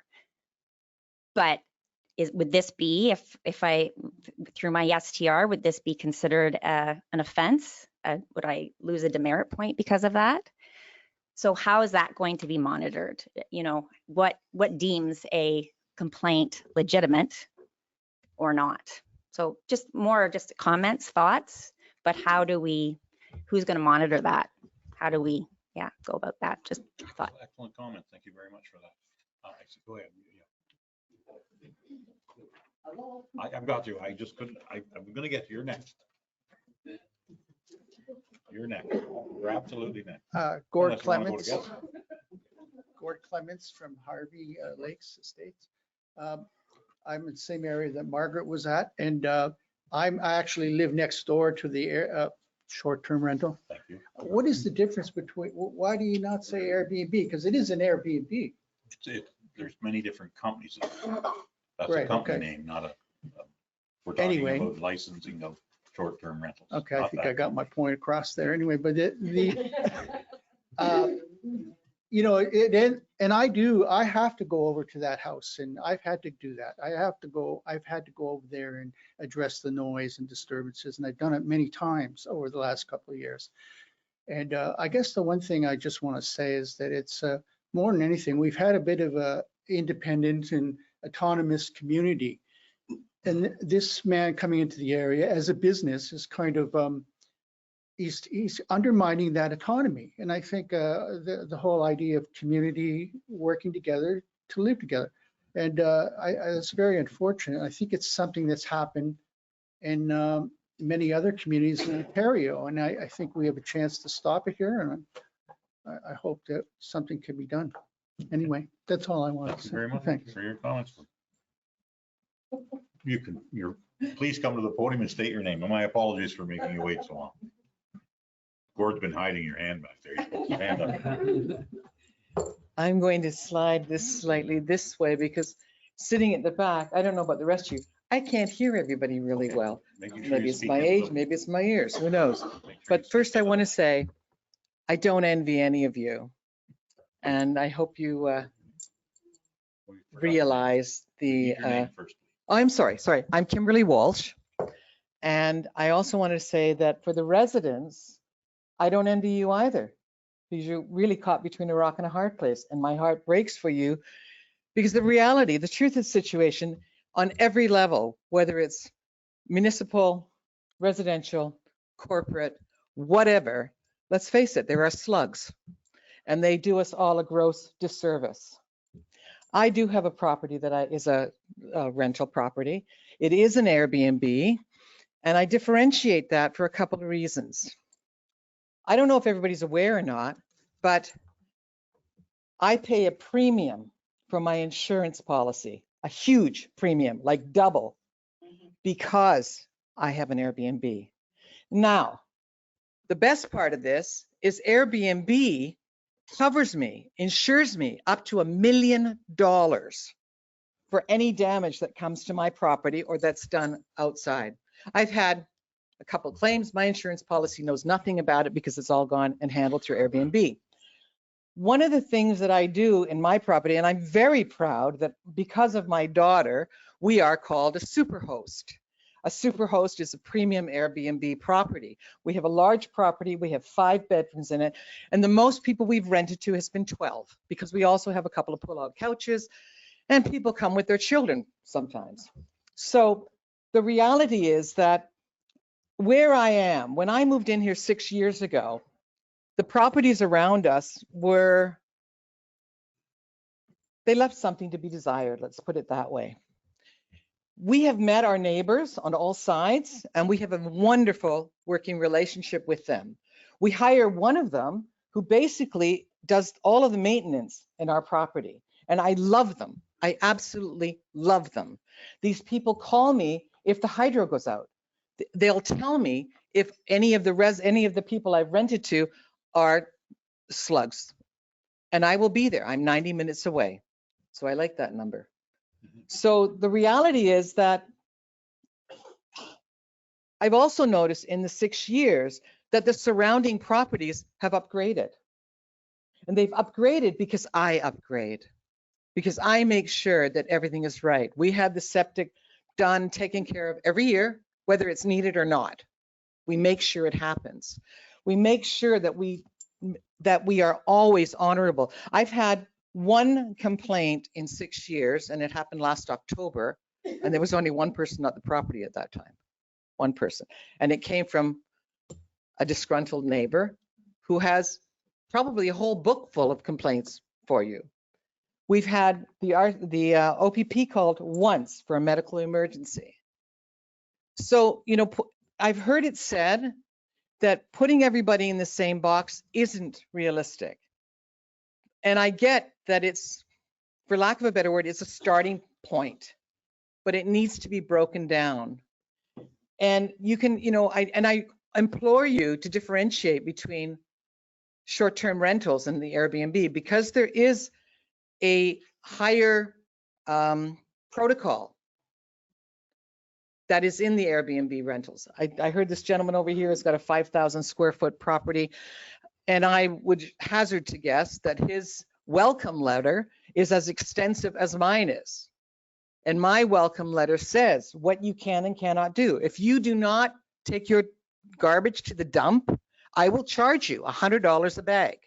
If you dump your garbage on my property or any other property, I will charge you a fine of $500 plus $100 a bag. I tell everybody, I tell them all about Cassis in Lakefield because it happens to be one of my favorite restaurants. I have newly started telling people about the cheese fromage in Lakefield because it's, oh my God. And if you haven't been there, you got to go. It's great. You guys are crazy. I tell everybody about, you know, the dockside places you can go to. I tell them about the tourist bureau. I tell them where where you can go and what you can do in order to honor the area and where they can spend their money, and the 24-hour food land in Lakefield and our local food land in Buckhorn, and where everything is, so that they have an idea. And I make sure they're aware you don't get to set off fireworks at my house. And if you do, you're out. You don't get to disrespect my neighbors. And that music goes down, out, gone, 11 o'clock every night. And if you can't do it, you're out. This, you know, it's, Time is pretty much up, so can you? I'm sorry? Your time is up. Can you Okay, sum thank it you. up? No, if you No, I'm good. That's all. I just wanted to say there's a level. I respect what you're doing, but I think you need to dig a little bit deeper. And if you need any help, I'm here. Thank you very much for your comments.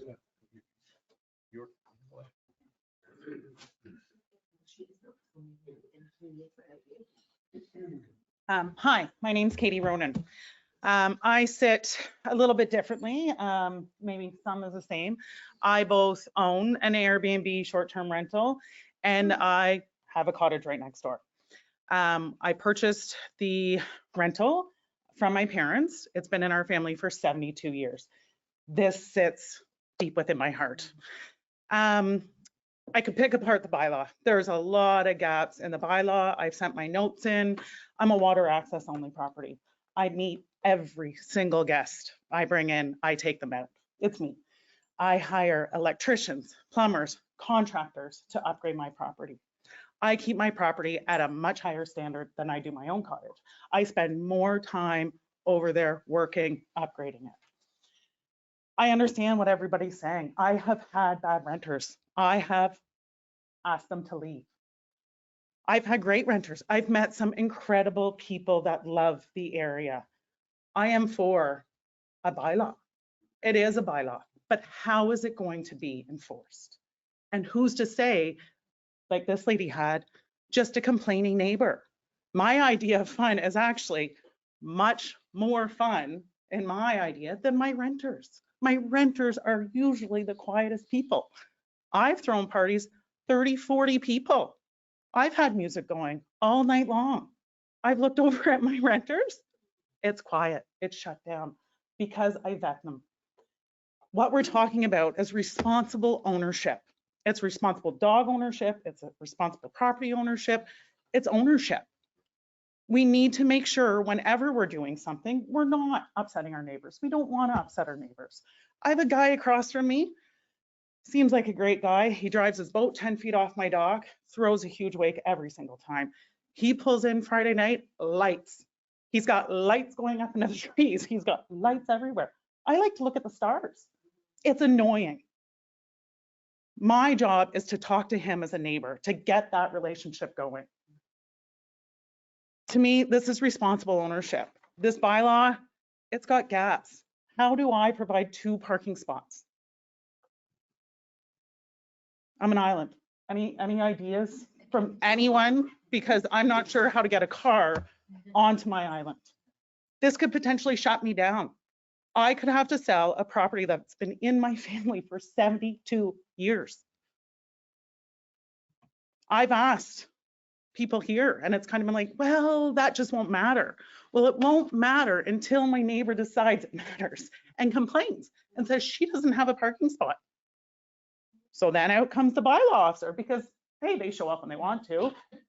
Where's your parking spot? Oh, I don't have one. Oh, you're done. This bylaw doesn't, it's a one shoe fits all. These properties aren't one shoe. They're not. And again, I am 2 bedrooms. I'm a very small property. I am set 6, maybe 7 people. But is there a difference between a 2-year-old child and a 40-year-old man?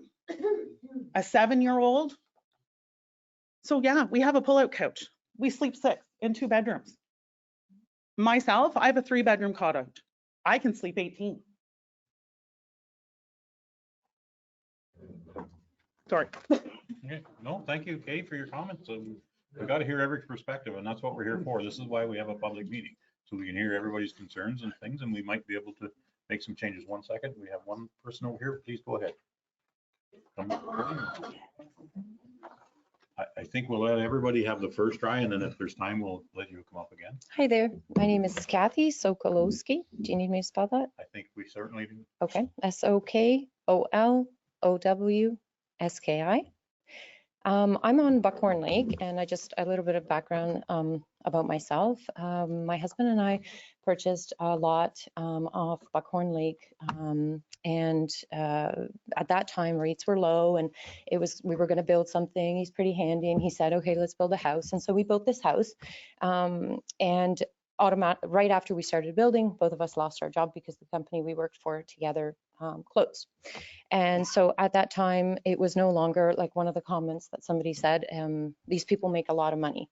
Our cottage is really big. It's 5,000 square feet. It's 5-bedroom on 2 level, and it is waterfront, but we're on 1.5 acres. So I guess first point to take into account when we say people are making money or not making money, when somebody looks at the house, they say, you're making a lot of money, or your rental amount per night is this much, but nobody knows it's 7.75%, and I still owe $1.5 million on it because that wasn't the plan going in.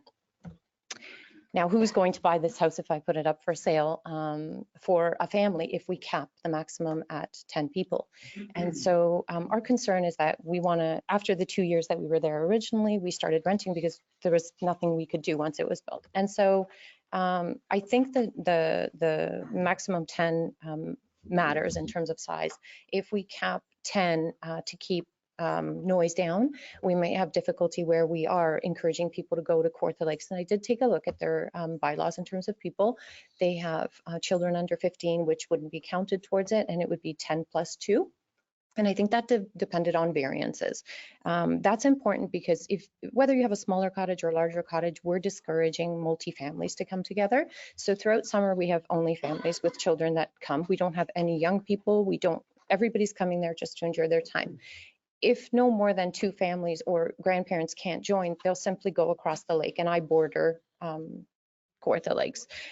So I guess that's one of our things. So it's no longer makes sense to encourage families with more families than 2. I don't know if there's a possibility to look at per square footage, because if I have 5,000 square feet and I put 10 people in there, that's a lot of room.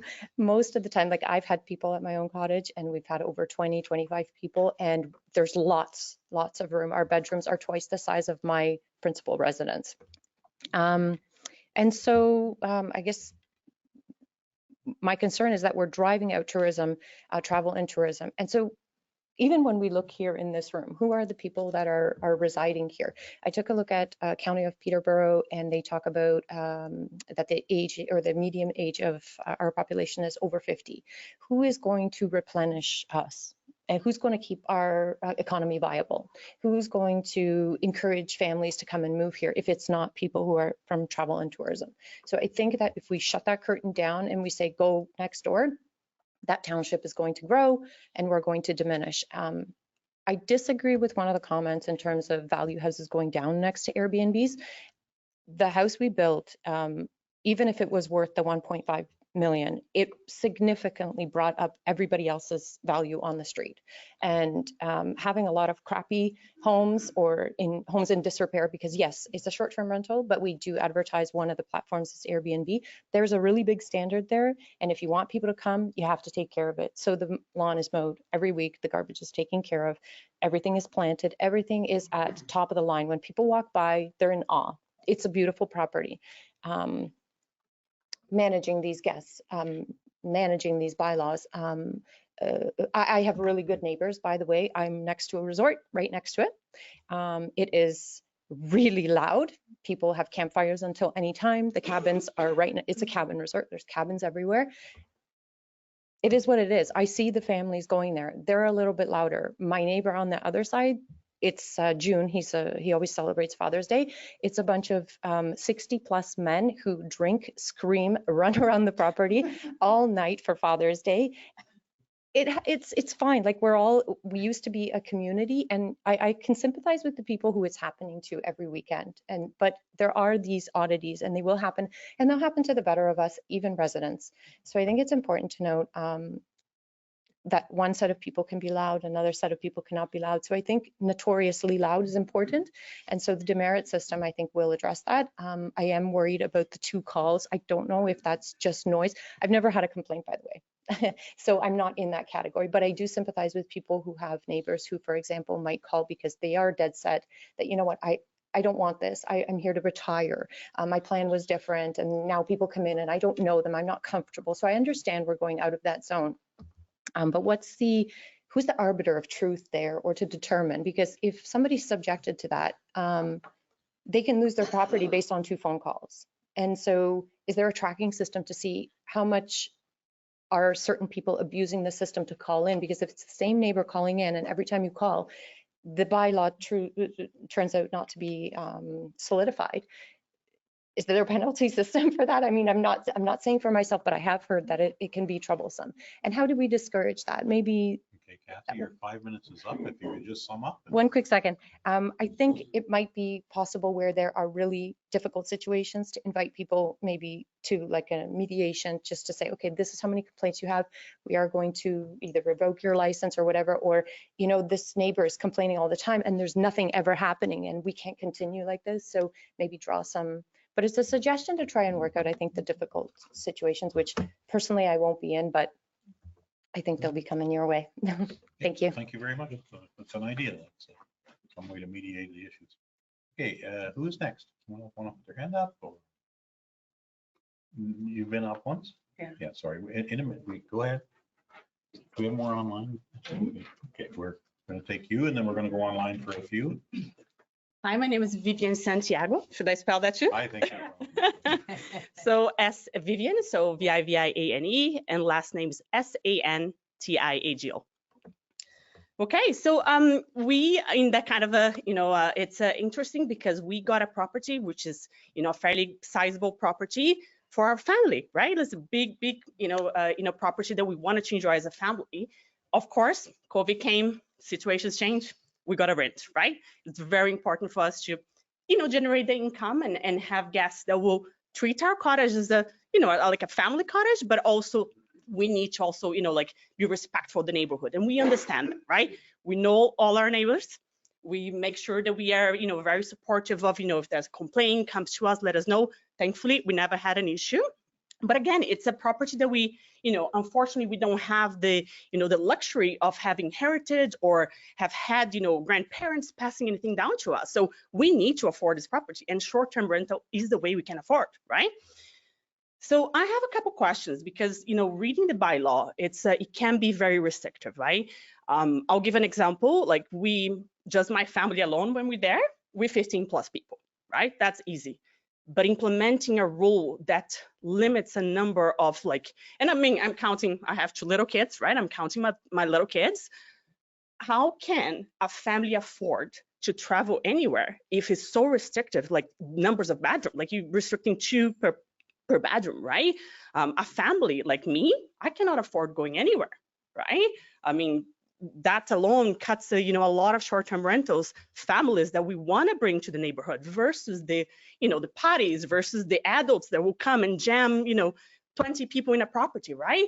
We are I think the bylaw has to be mindful of that, right? Mindful of the number of size of people, the number of people per bedroom, but I incorporate kids, right? Incorporate those under 15, like the Kawarta bylaw, where it's a little bit more flexible in that perspective, right?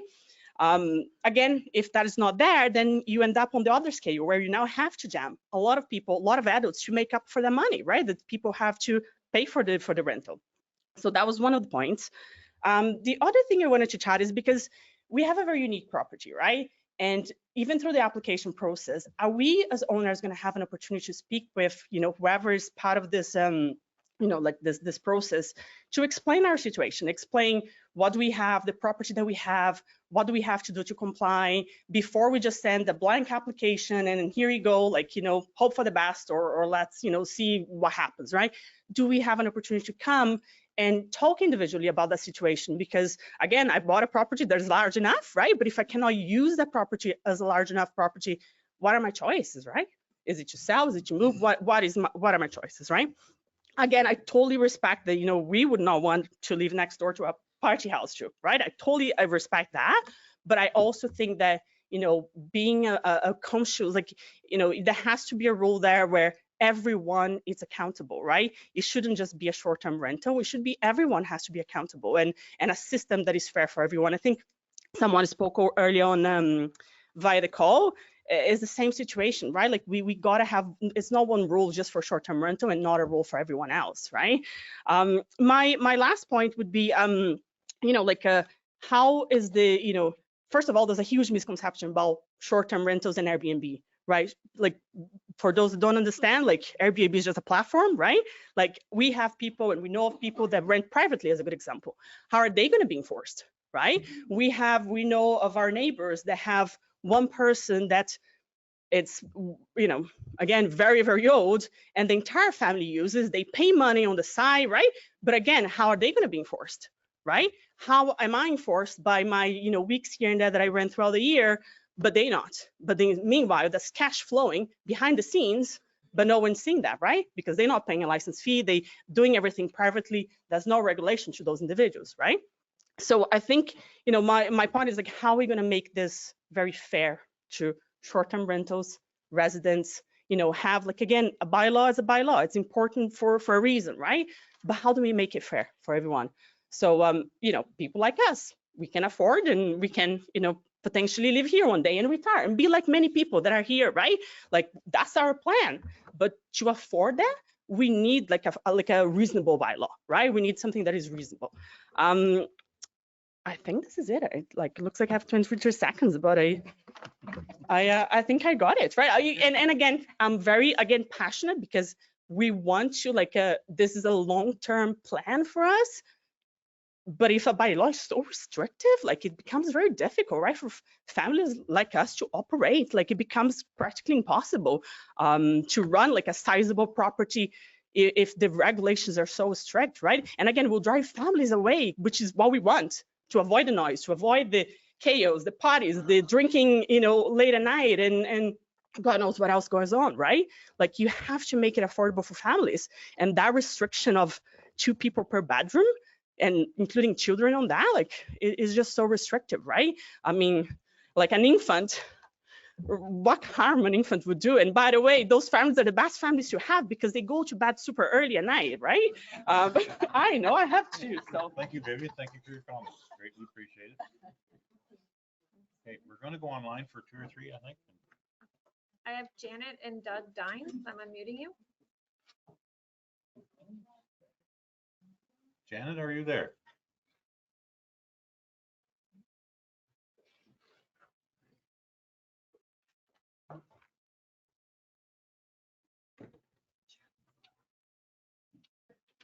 The never-ending silence of online. Might have to. We can move Okay. to someone else. Yep. Okay. Mike Rizzo, I'm unmuting you. Mike, are you have 5 minutes to do your presentation? Okay, thank you kindly. Appreciate your time, the council and the community, for those who are engaged. It's very important that we all are engaged on this process and how we have gotten here.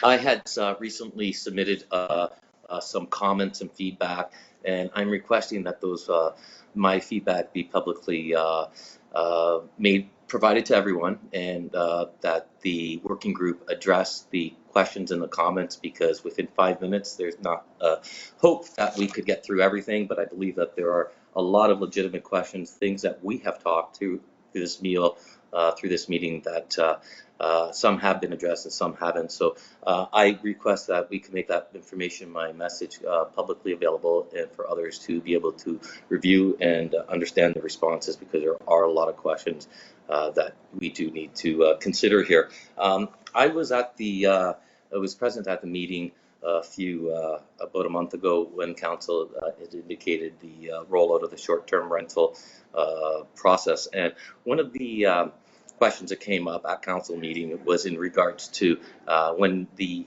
staff come to the property, and one gentleman had already alluded to it, but their qualifications. But further to that, is my understanding that when they're coming there, they are only looking at short-term licensing requirements, and they're not looking at any other infractions. And that was something that was clarified at that meeting, I guess, which was good, because the concern is if they're going in to do short-term rental inspections and they're seeing other things, how does that turn out? So just confirmation that we did receive approval that they would only be looking at things that are on the list and would not be looking at other property infractions. So that was helpful contents that I thought should be shared to the others on this call. Further to that, I wanted to get into a couple other points. The one thing that I'm not seeing anywhere that's been talked about, we've talked about money and things like that, but there has not been a business plan. I haven't seen something that states, what the purpose is and how we're going to address it, the issues, and how the money flow is going to go. This was an issue that was raised back, I believe, in 2020, 2021, when this process started. It was actually our CFO who pushed, pardon me, not CFO, our CBO, who pushed back on it, indicating that the cost would be enormous and it would not be possible. So I'm just trying to understand what has happened in the few years where it seems the support has changed, but the question still remains. There's no business plan in talking about staffing and money and funding. So if that could be addressed and considered, really appreciate it. Wanted to go a little next. I wanted to talk a little bit about the presentation that Carol had put together. Thank you, Carol, kindly for putting that presentation together.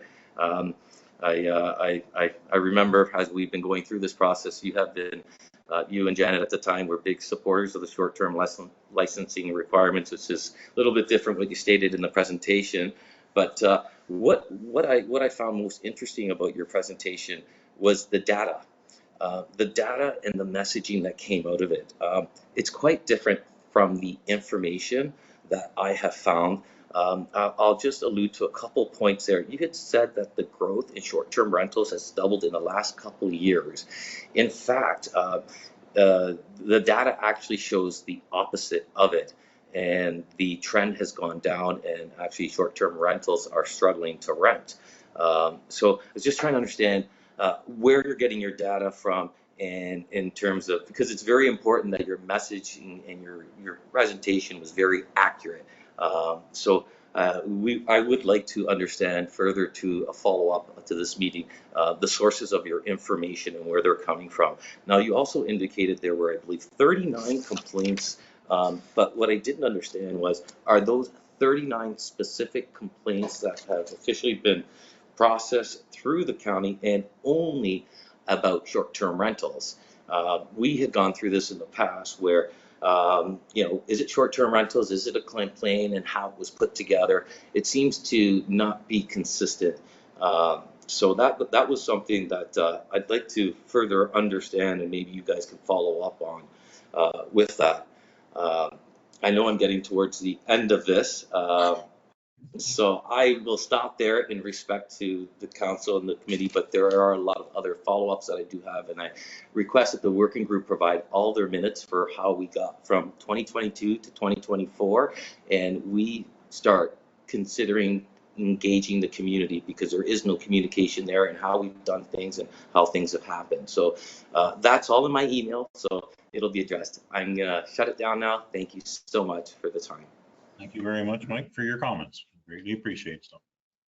Okay, we can take one more online. Okay, I've got Ruth Ann McNaught. Okay. Ruth Ann, are you there?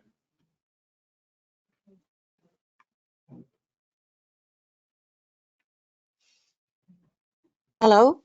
Hello, Ruth Ann. Please Yes. go ahead and do your presentation.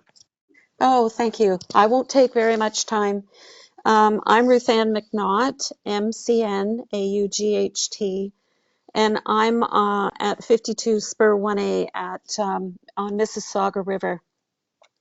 And it's been my seasonal cottage for 47 years. The Mississauga River is a small body of water between a dam and rapids. And in this small body of water, we've had one neighbor, two over, that was a former STR, and now a gargantuan neighbor that owns a property that is a business, two over on the left. And now I know when the renters arrive, which was last night, and I cheer when they leave. That the situation is, as many have described, and it's annoying and disconcerting, and I've done my best to address that, either personally, or I've even called the bylaw officer. But my concern is having too many STRs or on Mississauga River, because it's so small. I don't know whether that would be an issue on larger lakes like Mississauga River or Mississauga Lake and Catchacoma, the larger lakes that maybe can accommodate and spread out the STRs. We already have two, and I'm just concerned that that with our small size, if all comers are licensed, that we may be impacted unduly in with this situation, just because of our tiny, small, confined situation between rapids and dam. And that's all I wanted to say. Thank you. Thank you very much, Ruth Ann. We will take one more online caller, then we'll get back to anybody in the gallery. We're probably going to be limited to one speech per person because we still have a few online. So I'm gonna try Janet and Doug Dines Yes, again. okay. Oh, they lowered their hand, but I will try unmuting you. Janet and Doug, are you there? Their hand is down now. Okay, maybe that was their question. Maybe to Doug. I don't see anyone on there. Okay, no one else online? Okay, anyone else in the gallery that would like to speak for the first time? Go ahead, please come to the podium and state your name, and if it's slightly complicated in the spelling, please spell it for us. Sometimes I have a hard time with my own last name. My name's Donna Beamer. I'm a full-time resident here, and compliment the board for doing such a good job on putting this whole thing together. What I've heard mostly today is licensing seems to be the biggest thing, that not everyone is created equal. So I definitely believe in a program that should be implemented. But I think the application process should maybe have a little more information as to what the dwelling is all about, whether or not it's just, a 2-bedroom cottage for a family who needs to rent it 1 month out of the year to help support pay their taxes, or the 5,000 square foot Airbnb that's rented 12 months out of the year. Because there's truly a difference there. So, I don't think anybody should be given their license after the application. I think that's where you should then now go out and look at the property and allow the homeowner to say what their uses are for, what the property looks like. And then you can determine the type of license they get. And I think it should probably be tiered. And fees could go, I don't want to pull anything out, but maybe fees are 5,000 every 2 years for the 5,000 square foot and only 500 for the small cottage who's just seasonal. That's another thing. Are you 12 months a year or are you seasonal? And I think those things should be considered. And the inspection should happen right through the week once their application is in, which would give the homeowner time to do any type of repairs before the summer season. But once those meetings have taken place, then, and you determine what type of license they get, then issue them their license and collect the extra money if they're a $2,000 license fee as opposed to a $500. And I think that solves a lot of the issues that everybody is not created equal. Yes, that's all I have. Thank you. Thank you very much, Donna, for your comments. Greatly appreciated. Okay, anybody else in the gallery would like to speak for the first time? Yep, go ahead. Come up to the podium and state your name. I think some of us might know you. I'm Kathy Lee from live on Crystal Lake, and our family has been on the lake for at least 80 years. And my definition of a short-term rental is different than the new version of short-term rental. Over those 80 years, I would say 1 and 2 week would be my definition of a short-term rental. And none of them have ever been an issue. Recent past, we've had a neighbor that rents for 2 weeks, and you're going to charge her or him $1,000 to watch the rental that they have for 2 weeks. The people swim back and forth between our docks. Like, I just find in our bay, most of them are very respectful on the under 28 days or even the 2 months that they're there for their holiday. They're not bringing in sea-doos. They're not bringing in, they're using canoes. They're using kayaks. They're just there to have a relaxing time. The odd time they might be noisy, but they have put up with far more noise from our property with our kids, screen doors slamming every time a kid goes out when we had our old cottage. Sure, we have dogs barking, but that's mainly from permanent residents or permanent seasonal cottagers. So the ones that are there for 6 months that are seasonal owners, I don't think they need to be picked on to pay $1,000. My other thing is, it's just a statement from my husband. Other than being a money grab, what is the purpose behind all this if all our bylaws that we currently have are enforced? We've had a septic reinspection program. I don't know if it has come to an end. I don't think it has. So we've all, most of us on Crystal Lake have already been inspected for our septics. That means the old 2 bedrooms that have been there for 50, 60 years have all been upgraded, or should have been, with your inspection program. So, and some of those short-term rentals are in those type of properties, your 50-year-old cottages. So that being said, we have complained about somebody across the bay using a rock grinder in the past. Went on for years. We have complained at all different hours. Bylaw enforcer came in, and I know he came in for other neighbors that complained. And the bylaw enforcer more or less was impressed with what he was trying to do.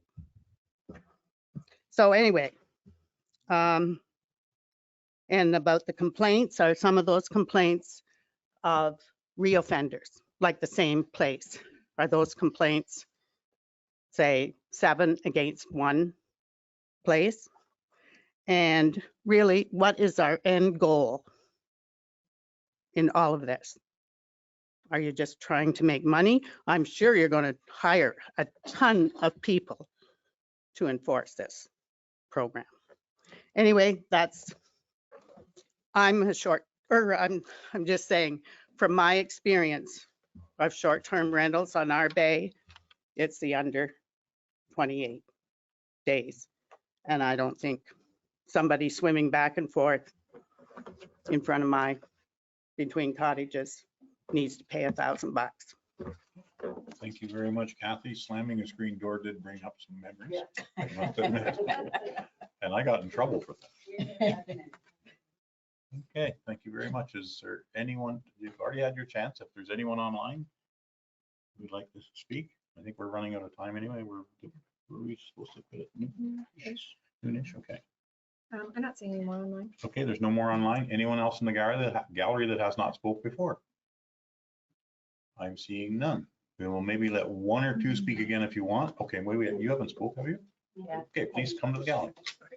Or come to this podium and state your name.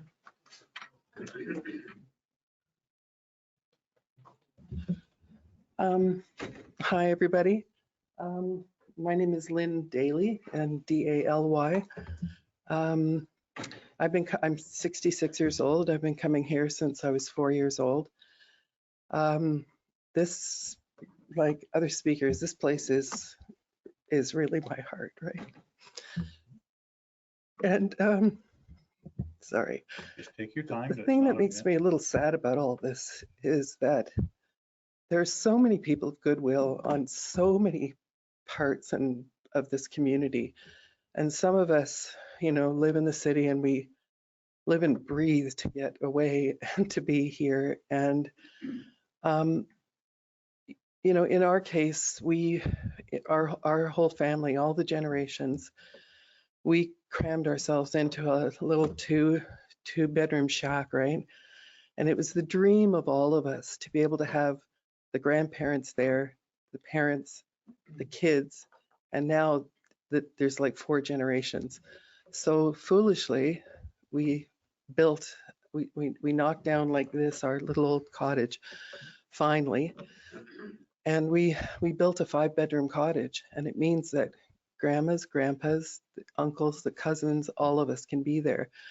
And it's always been a treasured place that we treat with absolute respect. And we maintain and we know our neighbors. And even when our neighbors love country music and, you know, play it late into the night, and they're Carrie Fisher and her crazy hockey player husband who brings all his buddies, we kind of know that every once in a while that's a part of the landscape. And my neighbor whose son like lives for his Sea-Doo, you know, we've sat down and had coffee and toast and jam and said, how about he just goes up the bay and doesn't go right back and forth? And, you know, we solve problems by communicating and solutions. And I really feel for the families that are really being treated badly and being pestered and abused, because I think all of us, like people, no matter what the place we're in, the people who are doing everything in their power to build the kind of community we all want.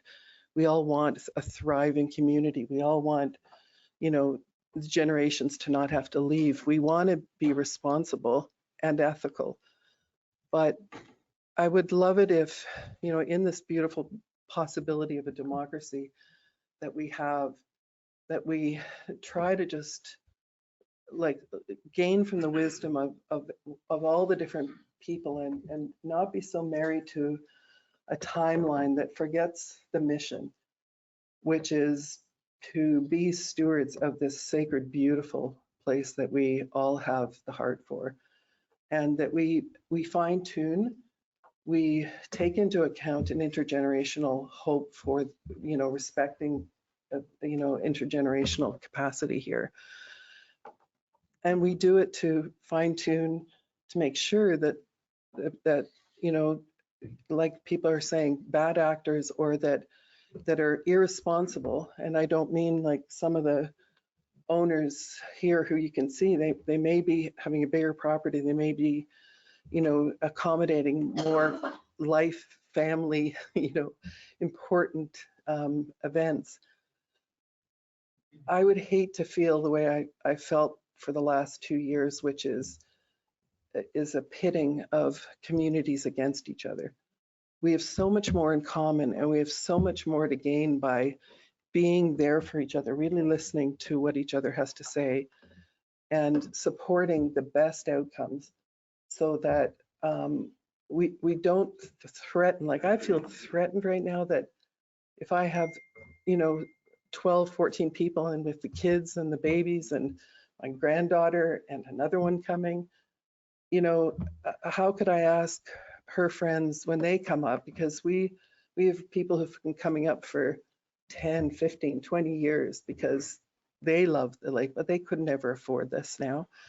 So all I'm asking really is for you to consider all the sage advice, the important things that people are bringing forward, and just pausing, even putting your timeline back 3 months, 4 months, to say, how can we get the best of what everybody's brought forward without, you know, leaving people so they can't sleep at night because they think, you know, we're going to lose the property. It costs me $70,000 a year to pay for this place, right? I would give up everything else in my life to make sure I have that, but that's what it will cost me to keep going, unless, you know, we can have those, the right way of moving forward with this. So I would just ask you to please be on a timeline that brings the best out. And some of the calls that are from away, you know, in the Zoom calls, to incorporate those things and pause, and don't be driven by a timeline that will leave us with something that will be a 20-year legacy of, you know, gloom. Because everybody should be respected and responded to. And it's a very difficult thing running this democracy. I get it. But we appreciate, you know, that we're privileged enough to be able to pause in leadership and listen and, you know, kind of bring forward all the best ideas, all the consideration of these important ways of living together as a community. So thank you, Lynn, that your time is up, but we're talking about time that you've used yours. Thank you very much. And I am quite familiar with that original little That original what? The original 2-bedroom cottage. I may have been there a couple times. Oh, you It went Thank you. down in a puff of smoke. And it moved. Thank you very much for your comments. Is there anyone else in the gallery that would like to speak for the first time? Seeing nobody in the gallery, can we go virtual, see if there's anyone there that would like to speak, because we missed a couple earlier. Yep, I've got Carrie Romano. I'll Okay. unmute you. Please do. Carrie, are you online?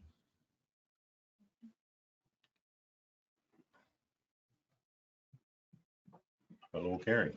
Oh, hi, how are you? We're good, we're good. Can you Go hear right ahead with your presentation. Okay, good. I was just wondering, and this is more of a question, but on the steering committee, are there any short-term rental operators on that steering committee?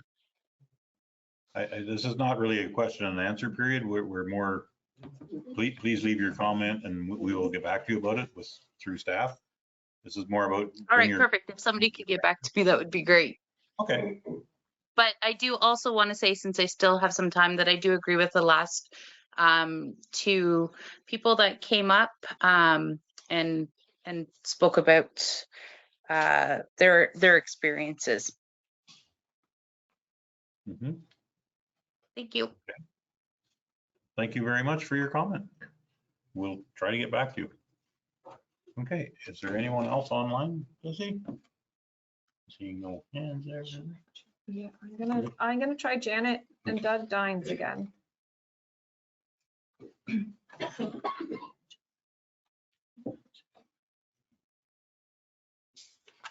Hello, Janet, are you there? If you are trying to speak, you're still muted. How to get on to not muted, that's our problem. You're there. Okay, what we want to know about is whether these people are paying business taxes. We want to be ensured that business taxes are paid to the government, because this is going to cost the taxpayers a lot of money. And I don't think these people are registered as businesses. They're just, some of them are just getting lists of people that they can have year after year, and the tax man is excluded. And how can we ensure they're paying personal taxes on this? We're looking at this as casual. The people next door to us with the Airbnb, they paid almost $2 million for a 1,600 square foot cottage. And that is because it is a business. And they're not paying business taxes on the municipality, to the municipality. They're paying less taxes than we are. Why? Why don't we realize this is a business where people are making $6,000 a week to have a little hotel with 2 bedrooms that were converted from a garage? I don't even know, the septic system is so questionable. It went in 1974 for a 3-bedroom cottage. It's now a 5-bedroom cottage thanks to the garage. Who's looking at that septic system? We use the same water as those people next door who have they're advertising for 15 people. They have 7 cars in the driveway sometimes, and they've been invited to use the cul-de-sac. Why are these people running a business? When my husband and I had a business, we had to report every nickel that came in. We were inspected. After 20 years in businesses, we were not audited. But nobody is worried about the fact that they're running a business, they're paying municipal taxes at the same as a residential rate, and nobody is caring about the loss of revenue, let alone the number of people and the cost of operating these. These people aren't tourists. This is not tourism. They bring their groceries and they stay here. What's the tourism? Somebody goes down to the zoo. They bring their groceries from that they bought in the city for cheaper amounts, and they come up here and they do whatever they like. Why?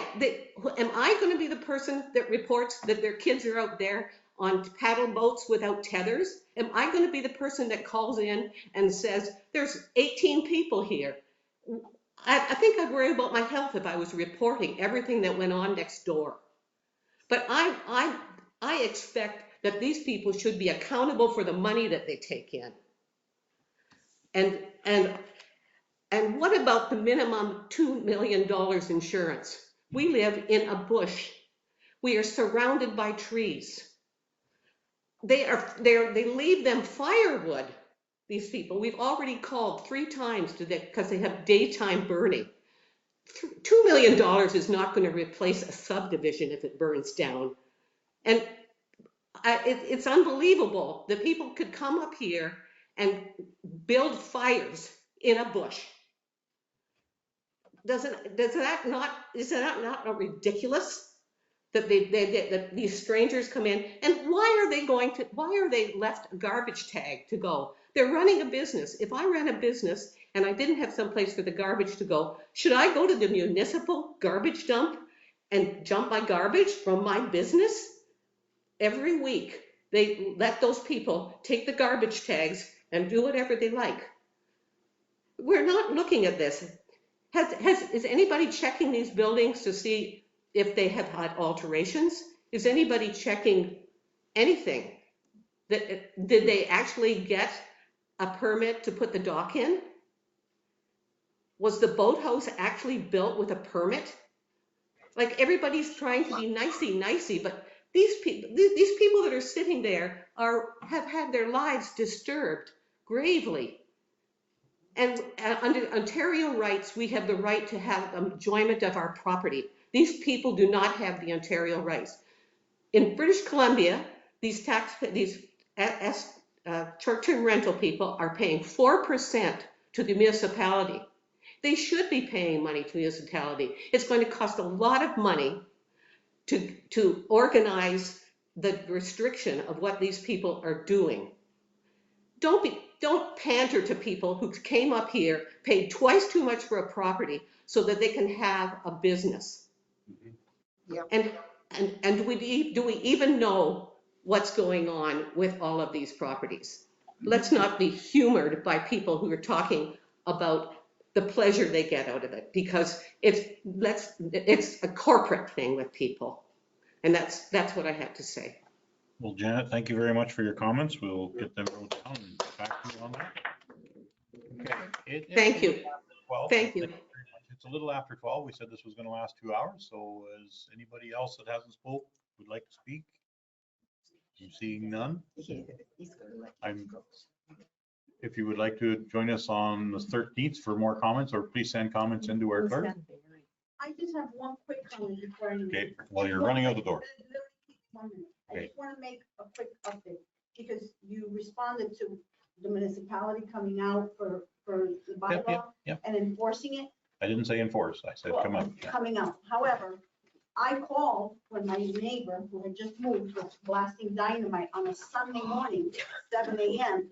And I called and I called and I called. And when I got the municipality on Monday and Tuesday, you guys are not responsible. I have to go to this one and I have to go to this one. And I have to, so I called everybody. Guess what? Nobody did nothing. So yes, sometimes you come out, sometimes you don't. It's 50-50. I got to kind of take my shot. So again, we can't paint everyone with the same brush. There's a lot of work that's still needed. I think we're with hearing this that. whole SPR licensing.